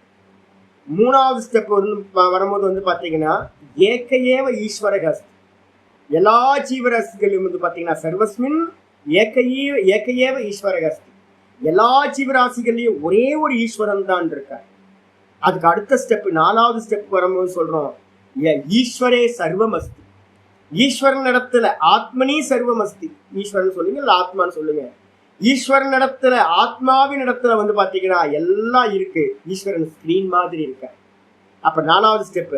அப்போ இதுதான் இங்க நம்ம சொல்லிட்டு இருக்கோம், ஈஸ்வரன் எல்லாமா இருக்காருன்னு சொல்லிட்டு வாஸ்தவத்துல அது கூட அல்டிமேட் இல்ல. சர்வாத்ம பாவமும் கூட வாஸ்தவம் இல்ல. சர்வம் நாஸ்தி ஈஸ்வர ஏவ அஸ்தி, சர்வம் நாஸ்தி ஆத்மா ஏவ அஸ்தி. எதுவுமே இல்ல, இருக்கிறது ஈஸ்வரன் மட்டும்தான் இருக்கார் அப்படின்னு அடையிறது தான் வாஸ்தவ தத்துவமா அறிதல்னு பேர். அப்போ ஒரு ஸ்டெப்ல சர்வாத்ம பாவம் கூட ஒரு ஸ்டெப்ல வந்துருது. மற்றது இருக்கு, சர்வம் இருக்குனாவே அங்க என்ன அர்த்தம்? டுவாலிட்டி இருக்குன்னு அர்த்தம். அப்ப சர்வமும் இல்லை, இருக்கிறது ஒன்னே ஒண்ணுதான், பகவான் மட்டும்தான் இருக்கார் அப்படின்னு தத்துவமா அறிந்து, உள்ளது உள்ளபடி அறிந்து அபிஜானாத்தி அறிகின்றான். அறிஞ்சவன் என்ன பண்றான் அப்படின்னு கேட்டா அடுத்த பேஜ்ல வந்துருங்க. தத்தோ மாம் ஏவம் தத்துவத்தோ ஞாத்வா, தத்தகனா பிறகு, இந்த விதமா ஏவம் மாம் தத்துவத்தோ ஞாத்வா, இந்த விதமா உள்ளது உள்ளபடி என்னை அறிந்து. உள்ளது உள்ளபடி இங்க யாரும் வந்து பாத்தீங்கன்னா உள்ளது உள்ளபடி சொல்லி தரதே இல்லை. எல்லாம் மோகத்தை விதைச்சுக்கிட்டே இருக்கிறாங்க. இருக்கிற மதங்கள் எல்லாம் என்ன பண்ணிட்டு இருக்கு அப்படின்னா வியாபாரம் பண்ணிக்கிட்டு இருக்கு. தத்துவத்தை அறிய விடாது. ஏன் அப்படின்னா தத்துவத்தை அறிஞ்சா வியாபாரம் போயிடும், பிசினஸ் பண்ண முடியாது. அப்போ வந்து பாத்தீங்கன்னா உங்களுக்கு இங்க வந்து வட மாலை போடுங்க, இங்க வந்து சுண்டல் மாலை போடுங்க, உங்களுக்கு ராகு தோஷம் இருக்கு, உங்களுக்கு கேது தோஷம் இருக்கு, உங்களுக்கு அந்த தோஷம் இருக்கு, இந்த பூஜை பண்ணணும் அந்த பூஜை பண்ணணும். உங்க மோகத்தை வந்து அதிகப்படுத்திக்கிட்டே தான் போவாங்களோடைய. உங்களை வந்து நிஷ்காமத்துக்கும் கொண்டு போக மாட்டாங்க, தத்துவமா அறியறதுக்கும் ஞானத்தை கொடுக்க மாட்டாங்க. ஏன்னா வியாபாரம் போயிடும் உங்களுக்கு. அதனால யாருக்கும் வியாபாரத்துல தான் இன்ட்ரெஸ்ட் வரும், யாருக்கும் மோட்சம் தேவையே இல்லை. ஆனா ஏதோ ஒரு கிருப்பையினால ஒரு நல்ல குருநாதர் கிடைச்சு வாஸ்தவத்துல இருக்கிறது எல்லாம் ஈஸ்வரன். அது மட்டும் இல்ல, இது எல்லா நாமரூபங்களும் போயிட்டு இருக்கிறது ஒரே ஒரு பகவான் மட்டும்தான் இருக்கார் அப்படின்னு தத்துவமா அறிந்து என்ன ஆகிறாவன் விஷதே ததனந்தரம் மாம் ஏவ, அவன் என்னிடத்திலேயே பிரவேசத்தை அடைகின்றான். பிரவேசம்னா என்ன சுவாமி அப்படின்னு கேட்டீங்கன்னா, சூரிய பிரகாசத்துல இருந்து ஒரு கண்ணாடியில வந்து பாத்தீங்கன்னா ரிஃப்ளெக்ஷன் ஆகுது. சூரியனோட பிரகாசம் கண்ணாடியில ரிஃப்ளெக்ட் ஆகுது. அப்போ சூரியனோட பிரகாசம் ரிஃப்ளெக்ட் ஆகும்போது பிரதிபிம்பம் சொல்றோம். பிம்பம் சூரியன், பிரதிபிம்பம் வந்து கண்ணாடி. இந்த கண்ணாடியை தூக்கி நீங்க வெளியில எல்லாம் காட்டிட்டு இருக்கீங்க, இப்படி செவுத்துல எல்லாம் காட்டும் போது என்ன ஆகுது, இது இங்க இங்க மூவ் ஆகுது, எல்லாம் பண்ணுது. இந்த கண்ணாடிய டைரக்டா வந்து பாத்தீங்க அப்படின்னா சூரியனை நோக்கி திருப்புங்க. சூரியனை நோக்கி திருப்பினீங்கன்னா அப்படின்னா என்ன ஆயிடும், பிரகாசம் என்ன ஆயிடுச்சு, சூரியன்ல இருந்து வந்த பிரகாசம் இந்த கண்ணாடியில பட்டு இதோட ரிஃப்ளக்ஷன் திரும்ப அந்த சூரிய பிரகாசத்தோட ஒன்னாயிடுச்சு. இதுக்கு பேர் வந்து பாத்தீங்கன்னா பிரதிபிம்பம். பிம்பத்தோடு வந்து பாத்தீங்கன்னா ஐக்கியத்தை அடைதல் அப்படின்னு சொல்லலாம். பிரதிபிம்பம் பிம்பத்தோடு ஒன்றுபடுதல் அப்படின்னு சொல்லலாம். ஜீவ புத்தி இல்லாம பிரம்ம புத்தி, நான் பிரம்மம் அப்படின்ற தன்மையை அவன் அடைகின்றான். இதைதான் வந்து பாத்தீங்கன்னா விஷதே ததனந்தரம் அப்படின்னு சொல்றோம். இவன் என்னிடத்தில் பிரவேசம் செய்கின்றான், என்னையே அடைகின்றான் அப்படின்னு அர்த்தமாகுது. ஜீவன் பிரம்மத்தை அடைகின்றான் அப்படின்னு சொல்லப்படும். வாஸ்தவத்துல ஜீவன் இருக்கும் போது ஜீவன் இல்லை, பிரம்மம் தான் வந்து பாத்தீங்கன்னா ஜீவ பாவத்துல இருந்துச்சு. அப்ப வந்து பாத்தீங்கன்னா வேற வேற இல்லை. இப்ப புத்தி வந்துச்சு, புத்தி வந்து பாத்தீங்கன்னா நான் பிரம்மமா இருக்கேன்னு அந்த தன்மையை அவன் அடைந்தான். இந்த இடத்துல சொன்னதுக்கு பிறகு ந அத்திர முக்கியமான இனிமே விசாரம் ஆரம்பிச்சிருந்துங்க. இந்த இடத்துல இருந்து விசாரம் ஆரம்பிக்குது. ந அத்திர ஞானானந்தர பிரவேச கிரியே பின்னே விவக்ஷிதே. நீங்க உடனே எடுத்துக்கலாம். அறிந்து அப்படின்றது துவா பிரத்தியம். எப்பவுமே வந்து பாத்தீங்கன்னா ஒரு காரியம் முடிஞ்சு அடுத்த காரியத்தை சொல்லும் போது ரெண்டு காரியம் சொல்றோம் அப்படின்னா துவா பிரத்தியம் போடுவோம். ஞாத்வா. ஞாத்வா அப்படின்னா என்ன அர்த்தம், அகம் ஆலயம் கத்வா தேவம் நமாமி. நான் ஆலயத்துக்கு சென்று தேவனை நமஸ்காரம் செய்கின்றேன். அப்ப ரெண்டு கிரியா இருக்கு. ஒண்ணு வந்து பாத்தீங்க அப்படின்னா ஆலயம் செல்லுதல் அப்படின்னு ஒரு காரியம், அதுக்கப்புறம் அந்த தேவனை நமஸ்காரம் செய்தல்னு ஒரு காரியம். அப்ப என்ன பண்ணுவோம், பூர்வ கிரியாவுக்கு வந்து பாத்தீங்கன்னா துவா பிரத்தியம் போட்டு கத்துவா அப்படின்னு சொல்லுவோம். நான் ஆலயத்திற்கு சென்று, அப்ப இன்னும் முடியல, சென்று என்ன பண்ணீங்க அப்படின்னா தேவம் நமாமி, தேவனை நமஸ்காரம் செய்கின்றேன். இதான். இதே மாதிரி இங்கேயும் பாத்தீங்கன்னா என்ன இருக்கு அப்படின்னு கேட்டீங்கன்னா ஞாத்வா. ஞாத்வா அப்புறம் என்ன இருக்கு அப்படின்னு கேட்டீங்கன்னா விஷதே. ரெண்டு சப்தம் இருக்கு. ஞாத்வானா அறிந்து, விஷதே அப்படின்னா பிரவேசம் செய்கின்றான், நுழைகின்றான், என்னிடத்தில் நுழைகின்றான். ரெண்டு கிரியா இருக்கே அப்படின்னு கேட்டீங்கன்னா அப்ப ரெண்டு கிரியாவா அப்படின்னு யாருக்காவது கிராமர் படிச்சவங்களுக்கு டவுட் வந்துச்சுன்னா இங்க ஆச்சாரியர் சொல்றாரு, ந அத்திர இந்த இடத்துல ஞானானந்தர பிரவேச கிரியே பின்னே ந விவக்ஷிதே. நாம தூக்கி இங்க போட்டுங்க, ந விவக்ஷிதே. இங்க வந்து பாத்தீங்கன்னா அறிந்து என்னிடத்தில் பிரவேசம் பண்றான் அப்படின்னு ரெண்டு கிரியாவை, பின்ன கிரியாவை எடுத்துக்க கூடாது, வேற வேற காரியத்தை எடுத்துக்க கூடாது. நான் போற ஒரு காரியம், கோயில போய் நமஸ்காரம் பண்ற ரெண்டாவது காரியம், அது மாதிரி இங்க எடுத்துக்காதீங்க. ஏன் அப்படின்னு கேட்டீங்கன்னா இங்க ரெண்டு காரியம்லாம் இல்ல, பிரம்மவேத பிரம்மைவ பவதி. நல்லா தெரிஞ்சுங்க, மந்திரம் வந்து ரொம்ப தெளிவா முண்டகோபனிஷத் சொல்லுது, பிரம்மத்தை அறிந்தவன் பிரம்மமாவே ஆகிறான். அப்ப பிரம்மத்தை அறிந்து பிரம்மத்தை ஆகிறான் அப்படின்னா நமக்கு வேற டெக்னாலஜி இல்லாததுனால நம்ம என்ன பண்றோம், அப்ப நம்ம சொல்றோம், வார்த்தையில சொல்லும் போது அந்த பிசகு நடக்குது. அப்போ வேற ஒண்ணு போய் ஒன்ன அறிஞ்சு அதுக்கப்புறம் அவன் பிரம்மத்துல நுழையிறான் அப்படின்றது இல்லை. விஷத்தே விவக்ஷிதே ஞாத்வா விஷத்தே ததனந்தரமிதி. அறிந்து, அறிந்த பிறகு என்னிடத்தில் பிரவேசிக்கின்றான் அப்படின்னு அர்த்தம் எடுத்துக்க கூடாது. ஏன் அப்படின்னு கேட்டீங்கன்னா கிம் தருகி, ஏன் அப்படி எடுக்கக்கூடாதா, ரெண்டு கிரியா இல்லையா அப்படின்னு கேட்டீங்கன்னா எந்த க்ஷணம் அறிகிறோமோ அந்த க்ஷணமே நான் பிரம்மமாயிரும். எந்த க்ஷணம் இந்த ஜீவன் பிரம்மத்தை அறிகிறானோ அந்த க்ஷணமே வந்து பாத்தீங்கன்னா பிரம்மத்தை பிரம்மமாவே இவன் ஆகின்றான், அறிந்த க்ஷணமே, வேற ஒரு க்ஷணம் இல்லை. இப்ப நீங்க வந்து பாத்தீங்கன்னா ஏதாவது கிரியா பண்றீங்கன்னு வச்சுங்க, ஒரு ஹோமம் பண்றோம், சோமயாகம் பண்றோம். சோமயாகம் பண்ண மாத்திரத்துல வந்து பாத்தீங்கன்னா என்ன கிடைக்கும் அப்படின்னா ஒரு 35 வயசுல ஒருத்தர் சோமயாகம் பண்றாருன்னு வச்சுங்க, ஒரு 40 வயசுல ஒரு அக்னிஹோத்திர யாகம் பண்றாருன்னு வச்சுங்க, வாஜ்பேயி யாகம் பண்ற, உடனே பலன் கிடைக்குமா அப்படின்னா கிரியைகள், எல்லா கிரியைகள்லையும் என்னன்னு கேட்டீங்கன்னா ஒண்ணு நடந்து அதுக்கப்புறம் பலன் கிடைக்கிறதுன்றது அடுத்து வேற ஒரு க்ஷணத்துல பலன் கிடைக்கும்.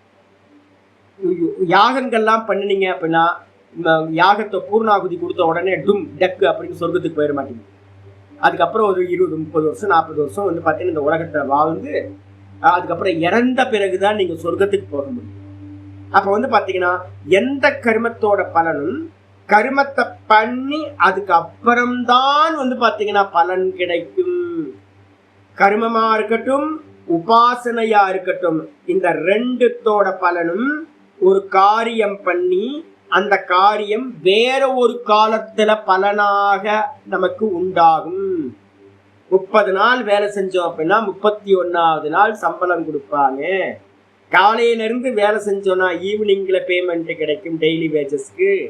அப்போ ஒரு கர்மா வந்து பாத்தீங்கன்னா ஒண்ணு நடந்து அதுக்கப்புறம்தான் பலன் கிடைக்கும். கர்மத்துக்கும் உபாசனைக்கும் இது. இதே நேரத்துல ஆத்ம ஞானம்ன்றது வந்து பாத்தீங்கன்னா தற்க்ஷணம், நீங்க அறிஞ்ச அந்த க்ஷணத்திலேயே நீங்க என்ன ஆகுறீங்க, ஜீவ புத்தி அந்த க்ஷணத்திலேயே போய் அந்த க்ஷணத்திலேயே பலனா இருக்கிறது பிரம்மபாவம் உங்களுக்கு உண்டாயிடும். எப்படி சுவாமி அப்படின்னு கேட்டீங்கன்னா, நான் கைத்துல வந்து பாத்தீங்கன்னா பாம்பை பார்த்தேன். ஐயோ ஐயோ ஐயோ பாம்பு பாம்பு கருப்பு பாம்பு, அது என்ன பண்றதுன்னு தெரியலையே, ராத்திரி ஆயிடுச்சே, இப்ப யாரை கூப்பிடுறது என்ன கூப்பிடுறதுன்னு தெரியல, எங்கேயாவது போய் ஒளிஞ்சுக்கிச்சுன்னா என்ன பண்றது, எங்கேயாவது போய் ஒளிஞ்சுக்கிச்சு அப்படின்னா நம்ம வந்து தூங்க முடியாது, எங்கேயாவது எங்க போச்சுன்னு தெரியல, எங்க போகுமோ தெரியலையே, அது பிளாக் கோப்ரா வேற இருக்கு, நல்லா கருகருன்னு இருக்கு, இவ்வளவு பெரிய பாம்பு கொத்துச்சுன்னா அவ்வளவுதான் உயிர் போயிடுமே அப்படின்னு பதறி பதறி பயத்தோட இருந்துகிட்டே இருந்தேன். கரண்ட் வந்து பார்த்தீங்கன்னா டொம்னு கரண்ட் வந்துச்சு. கரண்ட் வந்தோடனே லைட் வந்த மாத்திரத்தை கயிறு. இப்ப நீங்க நான் கேட்குறேன், கயிறு தெரிஞ்சு உங்களுக்கு பயம் போச்சா, கயிறு தெரிஞ்சு பயம் போச்சா, ஏதாவது வித்தியாசம் காலத்துல வித்தியாசம் இருக்கா, இது கயிறு அப்படின்னு தெரிஞ்சு பயம் போச்சா, இல்ல கயிறுன்னு தெரியற அந்த க்ஷணத்திலேயே பயம் போச்சா?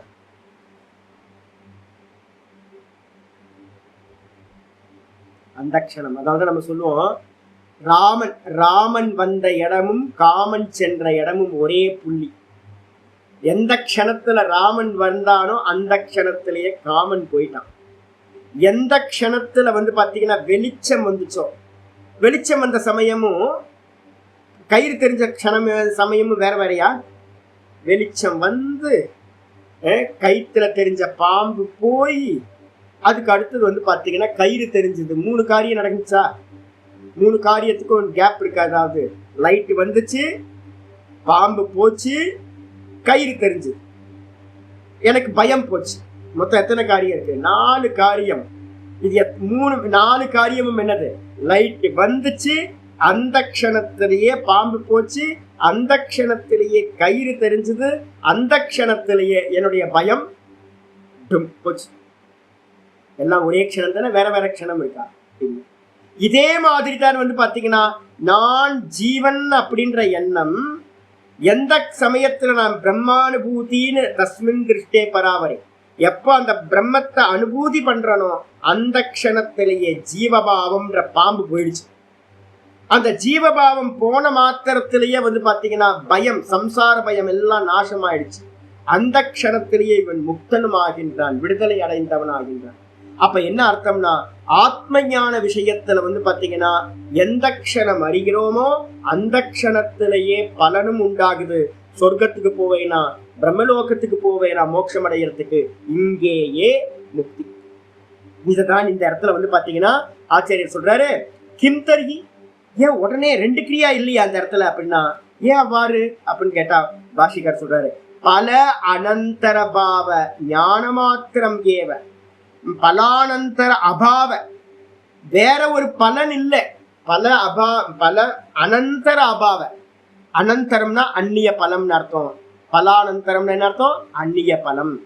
வேற ஒரு பலன் அறிதலுக்கு அந்நியமா, நான் பிரம்மம்னு அறியறதுக்கு அந்நியமா வேற ஒரு பலன் வந்து பாத்தீங்கன்னா அபாவ. அபாவம்னு என்ன அர்த்தம்? இல்ல, அது மாதிரி ஒரு பலன் இல்ல, ஞான மாத்திரம் ஏவ. அப்ப பலன் என்னப்பா அப்படின்னு கேட்டீங்கன்னா, எப்படி கயிறுன்னு தெரிஞ்ச மாத்திரத்துல பயம் என்ன ஆயிடுச்சு? போயிடுச்சு.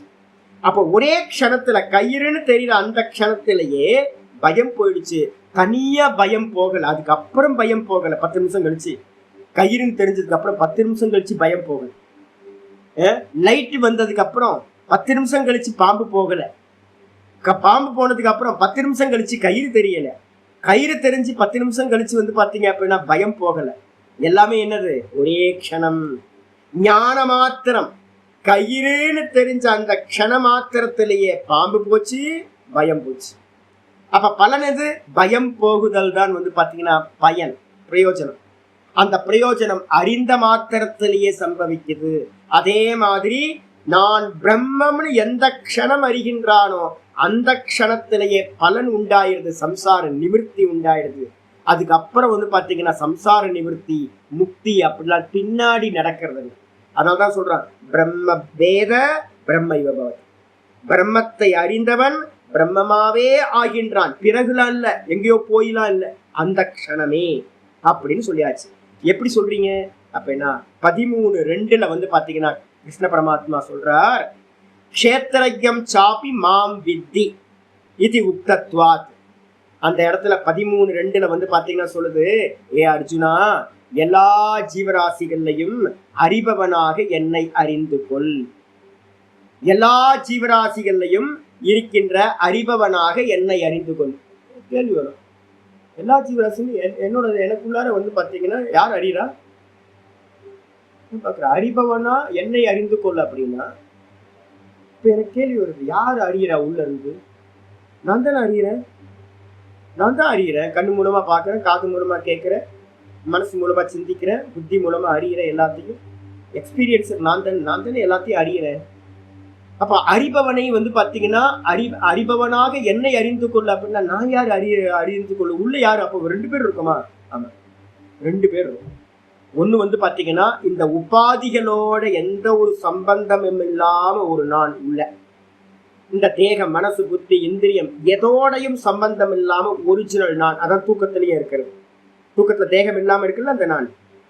தூக்கத்துல தேகமே இல்லையே, அப்ப நான் இருக்கா? ஆமா, நான் இருக்கு. அந்த நான் தான் வந்து பாத்தீங்கன்னா அந்தர்யாமி அப்படின்னு பேரு. அதான் ஈஸ்வரன் பேரு.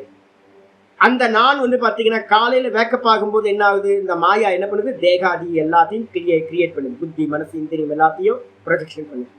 இந்த நானோட ரிஃப்ளெக்ஷன் என்ன பண்ணுது? இதை எல்லாத்தையும் இந்த புத்தி, மனசு, இந்திரியங்கள் எல்லாத்தையும் நான் அபிமானிக்குது. அப்போ அபிமானிக்கிற ரிஃப்ளெக்ஷன் ஜீவன். அபிமானம் இல்லாத ஒரிஜினல் வந்து பாத்தீங்கன்னா ஈஸ்வரன். அப்ப வந்து பாத்தீங்கன்னா இந்த ரிஃப்ளெக்ஷன் வந்து பாத்தீங்கன்னா ரிஃப்ளெக்ஷனை பார்த்து சுவாமி சொல்றார், ஏ அர்ஜுனா, ரிஃப்ளெக்ஷனே நான் தான் உள்ளுக்குள்ளார இருக்கிற ஒரிஜினல் பார்ப்பவன் என்று என்னை அறிந்து கொள் அப்படின்னு. அப்போ இந்த ஜீவனா இருக்கிற ரிஃப்ளெக்ஷன் வந்து பாத்தீங்கன்னா அந்த ஒரிஜினலா இருக்கிற ஈஸ்வரனை எப்ப அறியுதோ அப்ப டும் டக் போயிடும். ஜீவன் இருக்க மாட்டான், அது பிரம்மமா ஆகி விடுகிறது. பிரதிபிம்பம் பிம்பத்தோடு என்ன ஆயிடுது? ஐக்கியத்தை அடைகிறது. தான் அப்படின்ற ஜீவ புத்தி வந்து பாத்தீங்கன்னா நாசத்தை அடைகிறது. எப்போ? அந்த க்ஷணத்திலேயே அடையுது. அப்ப வேற ஏதாவது இருக்கா? பலன் இருக்கா அப்படின்னா அதுக்கப்புறம் எந்த பலனும் சொல்லப்படவில்லை. 13:2 எடுத்து பாத்தீங்கன்னா என்னை நீ அறிபவனாக அறிந்து கொள் அப்படின்றதோட அந்த ஸ்லோகம் முடிஞ்சிருது. அறிந்து எனக்கு வந்து பிரம்மலோகத்துல போய் என்னை அடை அப்படிலாம் இல்லை. என்னை அறிந்த பிறகு 1 வருஷம் கழிச்சு உனக்கு மோட்சம் அப்படிலாம் இல்லை. என்னை அறிந்து என்னிடத்துல 1 வாரம் கழிச்சு நீ பிரவேசம் பண்ணுவ இல்லை. ஏன் அப்படின்னா எந்த க்ஷணம் அறிகிறோமோ அந்த க்ஷணமே வந்து பாத்தீங்கன்னா பலன் உண்டாகிவிடும். இந்த ஜீவ ஜகத்து இல்லாமல் போய்விடும். பிரம்மம் பிரம்மமா ஆகிவிடும். இதுதான் பலன். அப்ப அறிதலே வந்து பாத்தீங்கன்னா பலன். அறிதலுக்கு அந்நியமா வேற ஒரு கால வேறுபாடு வந்து பாத்தீங்கன்னா இல்லை. வேற ஒரு காலத்துல பலன் இல்லை. அந்த க்ஷணமே தட்சணமே பலனம் உண்டாகுது அப்படின்னு புரிஞ்சுக்கணும். புரிஞ்ச மாத்திரத்துல சாஸ்திரார்த்தம் ஆரம்பிக்குது. யாரெல்லாம் புரிஞ்சா போதும்னு வேதாந்தத்தை ஏற்கனவே கேட்டிருக்கீங்களோ அவங்களுக்கெல்லாம் வந்து பாத்தீங்கன்னா இந்த பாஷ்யம் ரொம்ப இம்பார்ட்டன்டான பாஷ்யம். ஒவ்வொன்னா கொண்டு வர பாருங்க. நனு பூர்வபக்ஷி கேட்கிறான், நனு விருத்தம் இதம் உக்தம். விருத்தம் அப்படின்னா என்ன அர்த்தம் அப்படின்னு கேட்டீங்கன்னா முரண்பாடு. இது என்ன ரொம்ப முரண்பாடா இருக்கு, நீங்க சொல்றது வந்து பாத்தீங்கன்னா ரொம்ப முரண்பாடா இருக்கு சுவாமி. என்ன சொன்னீங்க அப்படின்னு கேட்டீங்கன்னா ஞானஸ்ய யா பரா நிஷ்டா. நம்ம ஆரம்பிக்கும் போது எங்க இருந்து ஆரம்பிச்சோம் நிஷ்டா பிரகரணம் அப்படின்னு கேட்டீங்கன்னா 50வது ஸ்லோகத்துல ஆரம்பிச்சோம். ஞானஸ்ய யா பரா நிஷ்டா அப்படின்னு ஆரம்பிச்சோம். நான் உனக்கு வந்து பாத்தீங்கன்னா எதனால் பிரம்மத்தை எப்பொழுது பிரம்மத்தை அடைகிறானோ, ஞானத்திற்கு எது மேலான நிஷ்டை என்று ஒன்று உள்ளதோ அந்த ஞான நிஷ்டையை பத்தி சொல்ல போறேன் அப்படின்னு நீங்க ஆரம்பிச்சீங்க. ஞானஸ்ய யா பரா நிஷ்டா, ஞானத்திற்கு எது மேலான எல்லை என்று ஒன்று உண்டோ, தயா மாம் அபிஜானாதி இது, அந்த ஞான நிஷ்டையினால் என்னை அடைகின்றான் அப்படின்னு நீங்க சொல்றீங்க. வைத்தியகார்த்தனமா இருக்கு. ஞான நிஷ்டையினால வந்து பாத்தீங்கன்னா உங்களை அடையிறதா? ஞான நிஷ்டையினால்தான் உங்களை அடைய முடியுமா? அதெல்லாம் இல்லைங்க. கதமிதம் விருத்தம் இது சேத் உச்சியத்தை, இதுல என்ன முரண்பாடு இருக்கு? ஒன்றும் முரண்பாடு இருக்க மாதிரி தெரியலையே. ஞான நிஷ்டையினால சுவாமியை அறிகின்றான். இப்ப யாருக்காவது சந்தேகம் வருதா? ஞான நிஷ்டையினால சுவாமியை அறிகின்றான். எது ஞானத்திற்கு மேலான எல்லையாக ஞான நிஷ்டையாக இருக்கிறதோ அந்த ஞான நிஷ்டையினால் சுவாமியை பிரம்மத்தை அறிகின்றான். இதுல என்ன விரோதம் இருக்கு? ஒன்றும் தெரியலையே அப்படின்னா விருத்தம் உச்சியது. என்ன விரோதம் நான் சொல்றேன் அப்படின்னு பூர்வபக்ஷியே சொல்றான். யதா ஏவ யஸ்மின் விஷயே ஞானம் உற்பத்தியதே ஞாத்துஹு ததா ஏவ தம் விஷயம் அபிஜானாதி ஞாதா.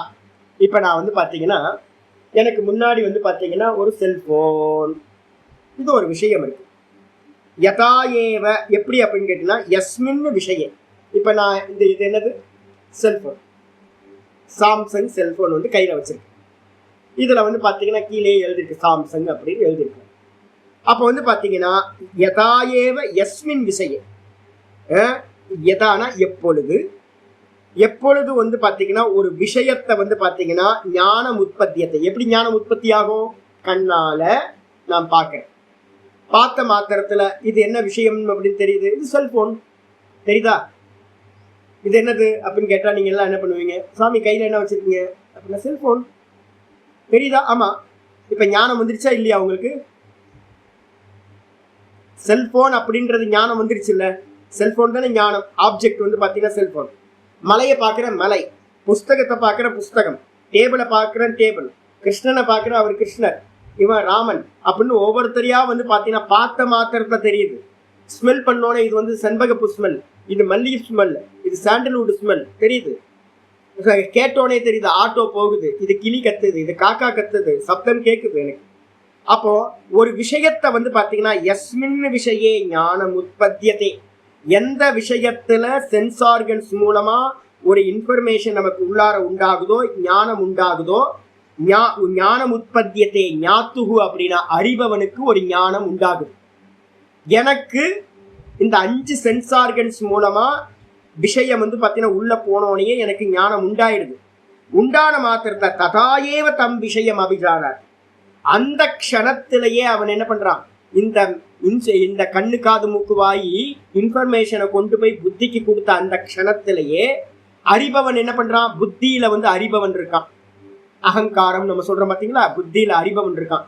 அந்த அறிபவன் என்ன பண்றான் அப்படின்னு கேட்டீங்கன்னா எனக்கு இது தெரியும் அப்படின்னு அந்த க்ஷணத்திலேயே அறிகிறான். இது புஸ்தகம் அப்படின்னு அறிகிறான். ஆனா நீங்க என்ன பண்றீங்க? இது ஞான நிஷ்டாம் ஞான ஆவருத்தி லட்சணாம் அபேட்சதே. அப்போ வந்து அறிதல் போதுமா? ஒன்னு அறியதே போதுமே. இன்ஃபர்மேஷன் ஒன்று கிடைச்சாவே நான் அறிஞ்சிடுறேன். இது கண்ணால பார்க்குறேன், இது செல்போன், இது செல்போன், இது செல்போன், இது செல்போன், இது செல்போன், இது செல்போன், இது செல்போன், இது செல்போன், இது செல்போன், இது செல்போன், இது செல்போன், இது செல்போன் அப்படின்னு பண்ணா இதுக்கு என்ன பேர் அப்படின்னா ஆவருத்தின்னு பேர். ரிப்பீட் பண்றோம்ல, அந்த ரிப்பீட்டேஷனுக்கு பேர் என்ன பேர்? ஆவருத்தின்னு பேர். ஆவருத்தினால ஒன்னு அறியல. ஞான நிஷ்டைன்றது என்னது? ஆவருத்தின்னு பேரு. ஞான நிஷ்டைனா என்னது? தொடர்ந்து நிற்றல், தொடர்ந்து நிற்றல். நான் திரும்ப திரும்ப ஆயிரக்கணக்கான முறை நான் வந்து இந்த வார்த்தையை சொல்லிட்டேன். கண்ணிலேயே தான் தொடர்ந்து நிற்றலுக்கு பேரு நிதித்தியாசனம். தான் தான் தான் தான் நிக்கணும். ஒரு தான் சொல்ல வேண்டியதுனே சாமி. தான் தான் தான் தான் தான் நிக்கணும். தான் தான் தான் தான் ஏன் சுவாமி நிக்கணும்? தான் நிக்க வேண்டியதானே. தொடர்ந்து எதுக்கு அதை பண்ணணும்? நிதித்தியாசனம் எதுக்கு? நிதித்தியாசனம்ன்றதுக்கு அர்த்தம் என்னது? ஆவருத்தின்னு பேர். எப்படி நீங்க ஜபத்தை வந்து பார்த்தீங்கன்னா ஓம் நம சிவாய், ஓம் நம சிவாய், ஓம் நம சிவாய், ஓம் நம சிவாய், ஓம் நம சிவாய் சொல்றீங்களோ சரி, ஜபத்துக்கு ஓகே. நம்ம இந்த உலகத்துல இருக்கிற எந்த வஸ்துக்கள் அறியறதா இருந்தாலும் பார்த்தோன்னு தெரியுதா? ஆமா, பார்த்தோன்னு தெரியுது. அப்ப பார்த்தா ஞானம்னு பேரு. ஞானத்தினாலேயே ஒருத்தன் ஒரு விஷயத்தை அறிஞ்சிருவான். அறிபவனுக்கு ஞானத்தினால் ஒரு விஷயம் அந்த க்ஷணத்திலேயே அறிவு உண்டாயிடும். பார்த்த மாத்திரத்துல, கேட்ட மாத்திரத்துல, ஸ்மெல் பண்ண மாத்திரத்துல, டேஸ்ட் பண்ண மாத்திரத்துல இந்த ஞானம் வந்து பாத்தீங்கன்னா ஒருத்தருக்கு உண்டாயிடும். சிம்பிள் தானே? அப்ப ஞான நிஷ்டை மண்ணாக்க புண்ணாக்கு எதுக்கு சாமி தேவை? ஞான நிஷ்டையா புண்ணாக்கு தேவை. தயானசாமி தான் சொல்லுவார். தயானசாமி சொல்றது அறிஞ்ச மாத்திரம் கேவலம் ஞான மாத்திரேன ஞானம் அப்படின்னு. அறிஞ்ச மாத்திரத்துல மோட்சம் அப்படின்னா, அறிஞ்ச மாத்திரத்துல மோட்சம் தானே. ஒன்னு அறிஞ்சா போதுமே, ஒன்னு அறிஞ்சா போதுமே சுவாமி, எதுக்கு ஆவர்த்தி பண்ணணும், திரும்ப திரும்ப ரிப்பீட்டேஷன் எதுக்கு பண்ணணும் அப்படின்னு வந்து பாத்தீங்கன்னா, ஞான ஆவர்த்தி லட்சணம், ஞான நிஷ்டாம், ஞானத்தை திரும்ப திரும்ப ரிப்பீட் பண்ணக்கூடியதுன்னு சொல்லக்கூடிய ஞான நிஷ்டையானது ந அபேக்ஷத இதி. அந்த ஞான நிஷ்டை ஒண்ணு அபேக்ஷா இல்லை, எதிர்பார்ப்பு இல்லை, சுதந்திரமா ஞான மாத்திரமே மோட்சத்தை கொடுத்து விடும் அப்படின்னு வந்து பாத்தீங்கன்னா பூர்வபக்ஷம். முக்கியமானது இது. ஏன் நான் 600 கிளாஸ்க்கு மேல பகவத்கீதை எடுக்கிறேன்றது வந்து பாத்தீங்கன்னா இதான் தாத்பரியம். என்ன அப்படின்னு கேட்டீங்கன்னா ஆச்சாரியர் சொல்றாரு, தத்தக பூர்வபக்ஷிக சொல்றான், தத்தகச்ச ஞானேன ந அபிஜானாதி ஞான ஆவர்த்தியா தூ ஞான நிஷ்டியா அபிஜானாதி இது. என்ன விரோதம் அப்படின்னா, ஒருத்தன் வந்து பாத்தீங்கன்னா ஞானத்தினால் அறிவதில்லை ஆத்மாவை, ஞான நிஷ்டையினால் ஆத்மாவை அறிகின்றான் அப்படின்னு நீங்க சொல்றீங்களே, அது வந்து பாத்தீங்கன்னா விரோதம். இந்த உலகத்துல இருக்கிற எந்த வஸ்துக்களையும் நம்ம எப்படி அறியறோம்? ஞானத்தினால அறியறோம். ஞான நிஷ்டைன்னு சொல்லக்கூடிய ஆவர்த்தியினால அறியல. இது மலையா இருக்கு, மலை மலை மலை மலை மலைய மலை மலையா இருக்கு, மலையா இருக்கு, மலையா இருக்கு, மலையா இருக்கு. இது cellphone cellphone cellphone cellphone cellphone cellphone cellphone. இது புஸ்தகம் புஸ்தகம் புஸ்தகம் புஸ்தகம் புஸ்தகம்.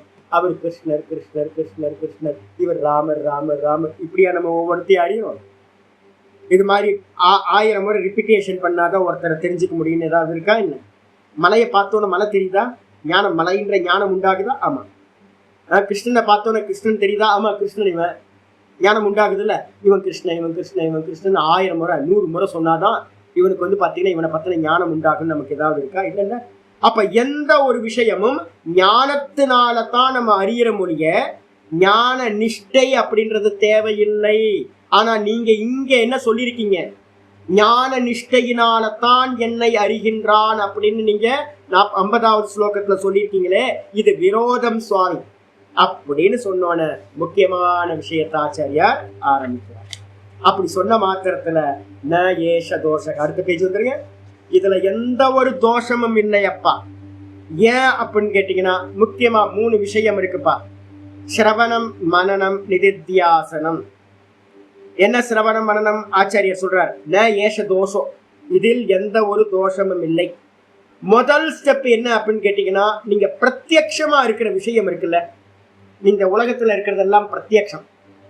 பிரத்யக்ஷமா இருக்கிற விஷயத்துல இந்த கண்ணு காது மூக்கு வாய் பார்த்த மாத்திரத்தை, கேட்ட மாத்திரத்துல, ஸ்மெல் பண்ண மாத்திரத்துல ஒரு ஞானம் உண்டாயிருது. ஓகே, இது அப்படி இருந்தா பரவாயில்ல. இது வந்து பாத்தீங்கன்னா ஆத்மான்றது வந்து பாத்தீங்கன்னா முதல்ல எடுத்துக்கணும், ஆத்மான்றது சப்ஜெக்ட் இல்லை, அது ஆப்ஜெக்ட் இல்லை.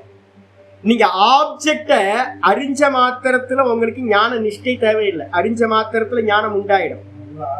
ஆமா, இங்க வந்து பாத்தீங்க அப்படின்னா சப்ஜெக்ட், ஆத்மான்றது என்னது? சப்ஜெக்ட்.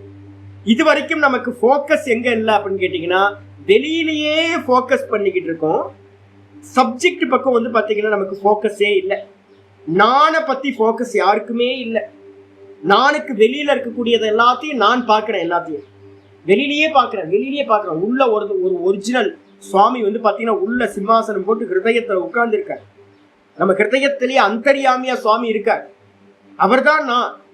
அப்ப அந்த நானை பார்க்காம நான் என்ன பண்ணிட்டு இருக்கேன்? மனசுல இருக்கிற ஜீவன், புத்தியில இருக்கிற ஈஸ்வரனை பார்க்காம நான் மனசுல இருக்கிற நான் என்ன பண்றேன்? ஜீவன் ரிஃப்ளெக்ஷன் என்ன பண்ணிட்டு இருக்கு? வெளியிலேயே பார்த்துக்கிட்டு இருக்கு இந்திரியங்கள் மூலமா.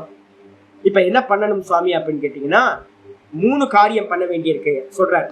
ஞானசிய ஸ்வாத்ம உற்பத்தி. முதல் காரியம் என்ன அப்படின்னு கேட்டீங்கன்னா இன்ஃபர்மேஷன்.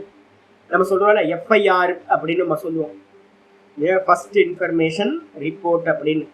நீங்க ஏதாவது ஒரு மர்டர் ஆயிடுச்சு அப்படின்னா, இல்லை ஏதாவது திருடு போயிடுச்சு அப்படின்னா முதல்ல போலீஸ் ஸ்டேஷனில் போனோன்னு அந்த ரைட்டர் என்ன பண்ணுவார் அப்படின்னு கேட்டிங்கன்னா டீட்டெயில் வாங்குவார். என்ன எந்த இடத்துல எத்தனை மணிக்கு எத்தனை நிமிஷத்துக்கு கூட யார் இருந்தா என்னென்னலாம் இருந்துச்சு மொத்த டீட்டெயிலும். அந்த முக்கியமானது எஃப்ஐஆர் தான் ரொம்ப இம்பார்ட்டன்ட், ரொம்ப ரொம்ப இம்பார்ட்டன்ட். ஏன்னா கேஸ் வந்து பார்த்தீங்கன்னா மேற்கொண்டு நல்ல இன்வெஸ்டிகேஷன் போகணும் அப்படின்னா இன்வெஸ்டிகேஷனுக்கு மெயின் வந்து பார்த்தீங்கன்னா என்ன இருக்கணும், எஃப்ஐஆர் காப்பி ரொம்ப இம்பார்ட்டன்ட். அதனால வந்து பார்த்தீங்கன்னா ரொம்ப எக்ஸ்பீரியன்ஸ்டு பெர்சன் தான் வந்து பார்த்தீங்கன்னா எஃப்ஐஆரை பதிவு பண்ணுவாங்க. கண்டவங்களும் எஃப்ஐஆர் எழுதிட முடியாது, நல்லா தெரிஞ்சுங்க. இதெல்லாம் போலீஸில் இருக்கவங்களுக்கு நல்லா தெரியும். சும்மா சாதாரணமாக ஒருத்தர் வேலைக்கு சேர்ந்தார், அவர் உடனே வந்து எஃப்ஐஆர் எழுதினார் அப்படிலாம் இல்லை. ஒரு 20 வருஷம் 25 வருஷம் நல்லா கொட்டை போட்டவங்க தான் வந்து பார்த்தீங்கன்னா அந்த எஃப்ஐஆர் எழுதுவாங்க. ஏன்னா அந்த எஃப்ஐஆர் வந்து பார்த்தீங்கன்னா லாஸ்ட் சுப்ரீம் கோர்ட் வரைக்கும் உங்களுக்கு வேலை செய்யும். எல்லா இடத்துலையும் அதுதான் ஜட்ஜ்மெண்ட் வரைக்கும் வந்து பார்த்தீங்கன்னா எஃப்ஐஆர் காப்பியை தான் வச்சு தான் எல்லாம் முக்கியமாக எடுப்பாங்க. அப்போ ஃபர்ஸ்ட் இன்ஃபர்மேஷன் ரிப்போர்ட் எதுவோ எஃப்ஐஆரோ அதுதான் சிரவணம்னு பேர். இப்போ சிரவணம் வந்து பார்த்தீங்கன்னா என்னன்னா, இப்போ நீங்கள் முதல் பர்சன் கேட்குறீங்க, பாடத்தை கேட்டுக்கிட்டே வரீங்க, நல்லா கவனமாக கேளுங்க, சப்தத்துக்கு அர்த்தத்தெல்லாம் நல்லா புரிஞ்சுக்குங்க. நான் சில பேருக்குலாம் தத்துவ போதத்தையும் எத்தனை வாட்டி சொல்றதுக்குலாம் சில பேருக்குலாம் சொல்லியிருக்கேன். 1 வருஷத்துக்கு தத்துவ போதத்தையும் திரும்ப கேளுங்க, திரும்ப கேளுங்க. எனக்கு சுற்றி இப்போ வந்து பார்த்தீங்கன்னா ஒரு 6-7 பேருக்கு நான் சஜெக்ஷன் பண்ணி, சாமி 3 வாட்டி முடிச்சிட்டேன் சாமி, 4 வாட்டி முடிச்சிட்டேன் சாமி, 5 வாட்டி முடிச்சிட்டேன் சாமி அப்படின்னு சென்னையில் ஒருத்தர், கும்பகோணத்தில் ஒருத்தர், வேலூரில் ஒருத்தர், ஒவ்வொருத்தரும் அங்கங்கே சொல்லிட்டு இருக்காங்க. ஏன் அப்படின்னு கேட்டிங்கன்னா அது திரும்ப திரும்ப திரும்ப அந்த சப்தங்கள் நமக்குள்ளார சொன்ன மாத்திரத்தில் வந்து சப்த ஸ்புரணம் வந்து நமக்கு அர்த்த ஸ்புரணம் உண்டாகும். சப்தம் சொன்னா அர்த்தம் உண்டாகும். அப்போ சப்தம் சொன்ன ஆப்பிள் சொன்னா என்ன உண்டாகுது, அர்த்தம் தெரியுதா? ஆப்பிள்னு அர்த்தம் தெரியுது. நம்ம ஏதாவது ஆப்பிள்னா என்னது யோசிக்கிறோமா? யோசிக்கல. அப்ப ஆப்பிள்னு சொன்ன மாத்திரத்துல ஆப்பிள்ன்ற சப்தம் எப்படி உண்டாச்சு?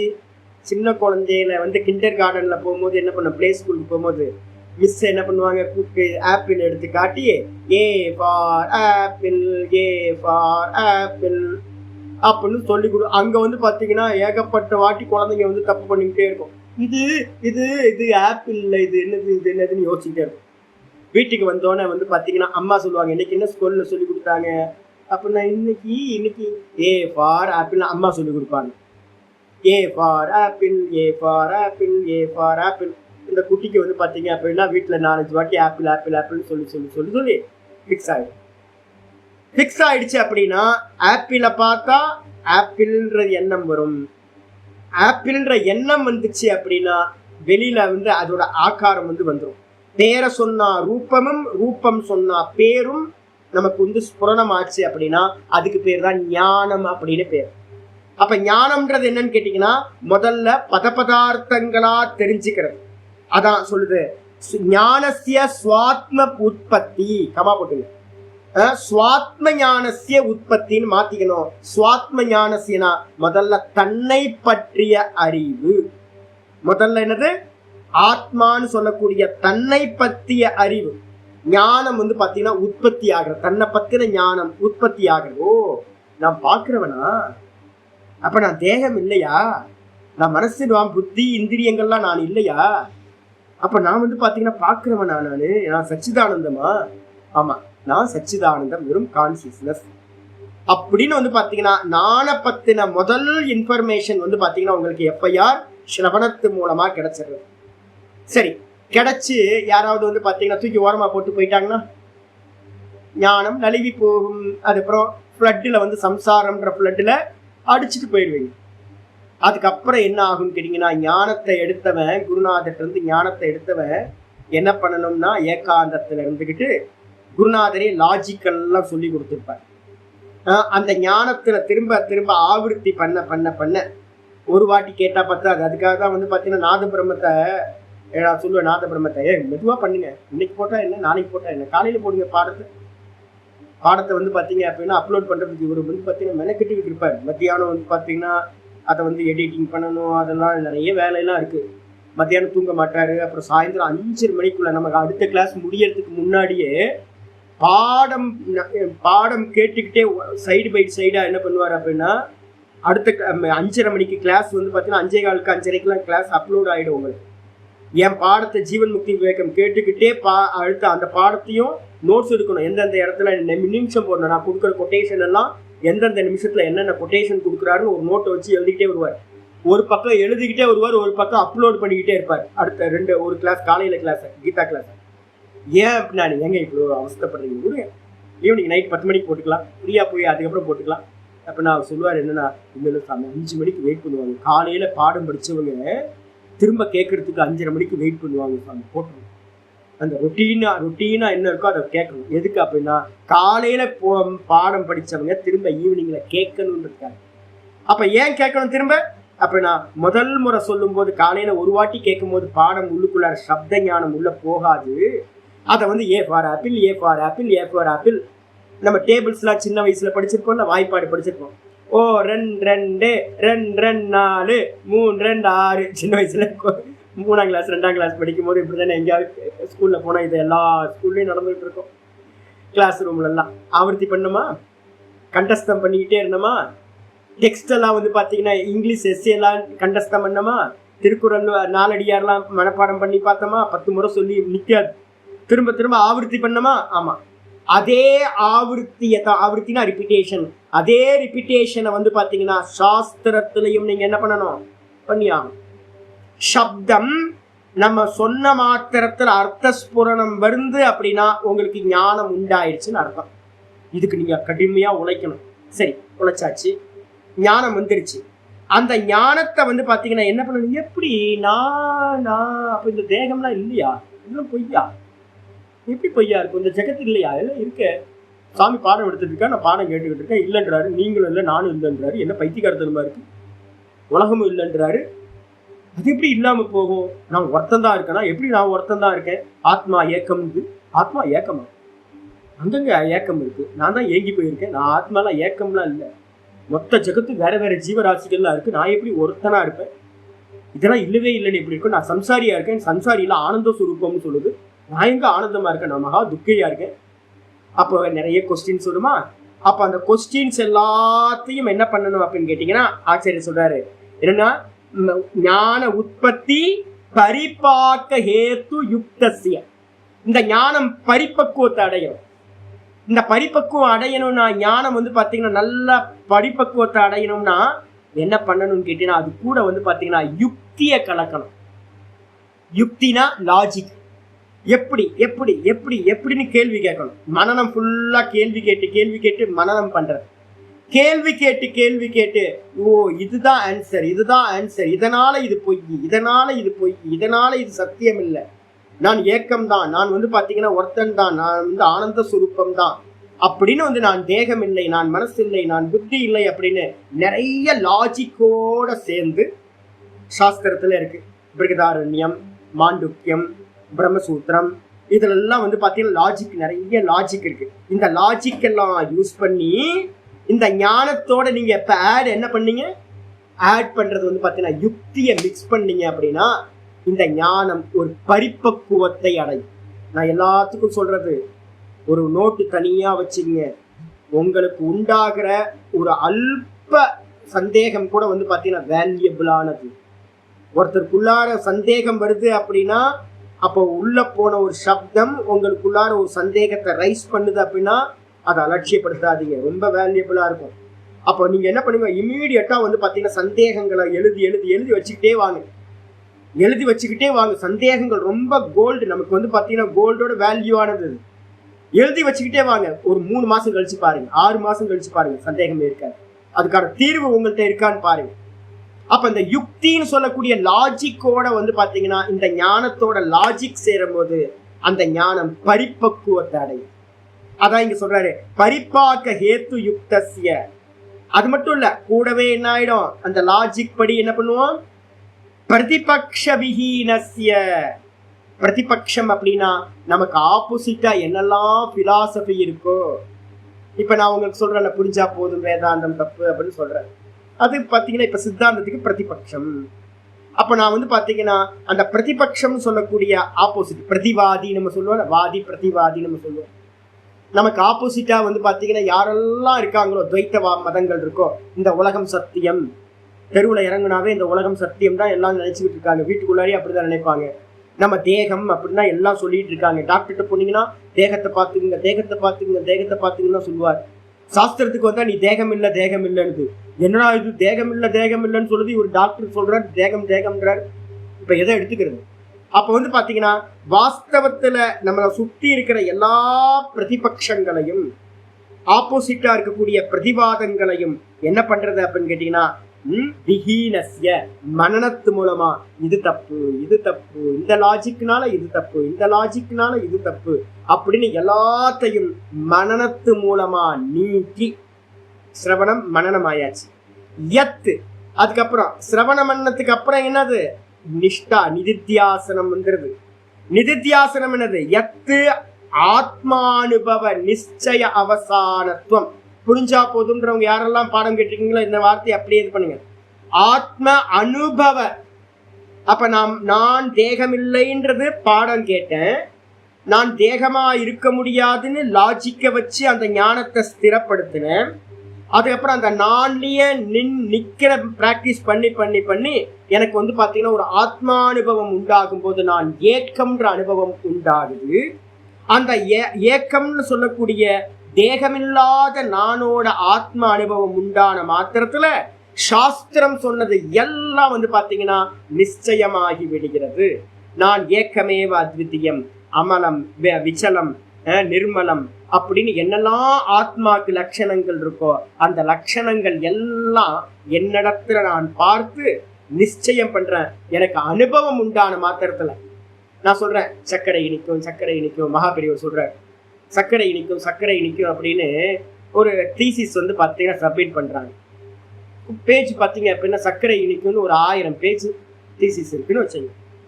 அப்ப என்ன ஆகுது அப்படின்னு கேட்டீங்கன்னா, அவ்வளோலாம் எல்லாம் படிச்சுங்க எல்லாம் சரி, ஒரே பிஞ்சு சர்க்கரை எடுத்து நாக்கு நீட்டுங்க, நாக்குல ஒரு பிஞ்சு சர்க்கரை வச்சோன்னு என்ன ஆயிடும்?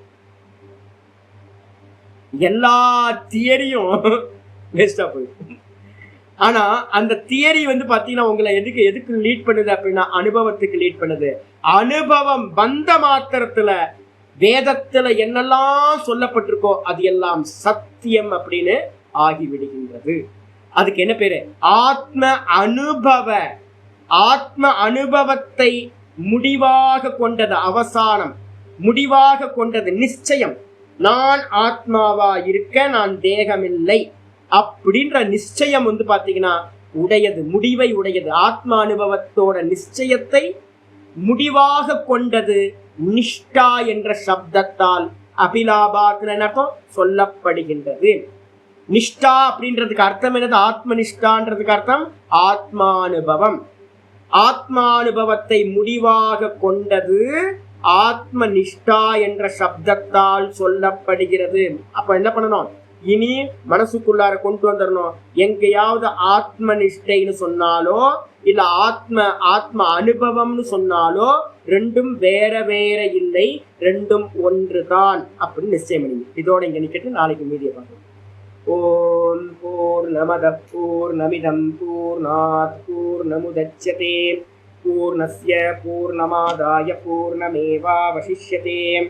ஓம் சாந்தி சாந்தி சாந்தி. ஹரி ஓம் ஸ்ரீ குருப்யோ நமः. ஹரி ஓம். ஓம் ஸ்ரீ கிருஷ்ணாய பரமாத்மனே நமः. ஸ்ரீ கிருஷ்ண கிருஷ்ண கிருஷ்ண காயேன வாச்சா மனசேந்திரியைர்வா புத்யாத்மனா வா பிரகிருதே ஸ்வபாவாத் கரோமி யத்யத் சகலம் பரஸ்மை நாராயணாயேதி சமர்ப்பயாமி. ஓம் தத்சத். இது பரபிரம்மார்ப்பணமஸ்து. நாராயண நாராயண நாராயண நாராயண நாராயண. நமஸ்காரம். ஹரி ஓம். அப்போ ஆத்ம அனுபவம் தான் ஒரு ஞானத்தோட எல்லை. ஞானத்தோட எல்லை அப்படின்னா எங்க முடிவடையும்? புரிஞ்சா பத்தாது, புரிஞ்சா போதும் அப்படின்னா அது ஞானம் இல்லை. ஞானம் பார்த்தீங்கன்னா பரிபக்குவத்தை அடைகிறதுக்கு யுக்தி வேணும். அதுக்கப்புறம் நான் தேகமில்லைன்றது எல்லாத்தையும் நான் நீக்கி, நான் தேகமில்லைன்றதை நிச்சயம் பண்ணி, நான் தேகம்ன்றது எல்லாம் என்ன தாட்டு வருதோ எல்லாத்தையும் அடிச்சு உடைக்கணும். அதுக்காக தான் நான் நேத்தின்றது தான் பிரதிபட்ச விஹீனம்னு பேர். நேத்தி இது பொய் இது பொய் இது பொய் இது பொய்ன்னு எல்லாத்தையும் நீக்கினதுக்கு பிறகு அந்த தான்லயே நிக்கிறது மூலமா அனுபவம் உண்டாச்சு அப்படின்னா அதான் பூரணம். அப்ப ஆத்மானுபவம் தான் வந்து பாத்தீங்கன்னா ஞானத்தோட பூரணம்னு சொல்லலாம், இல்லைன்னா ஆத்ம ஞான நிஷ்டைன்னு சொல்லலாம்.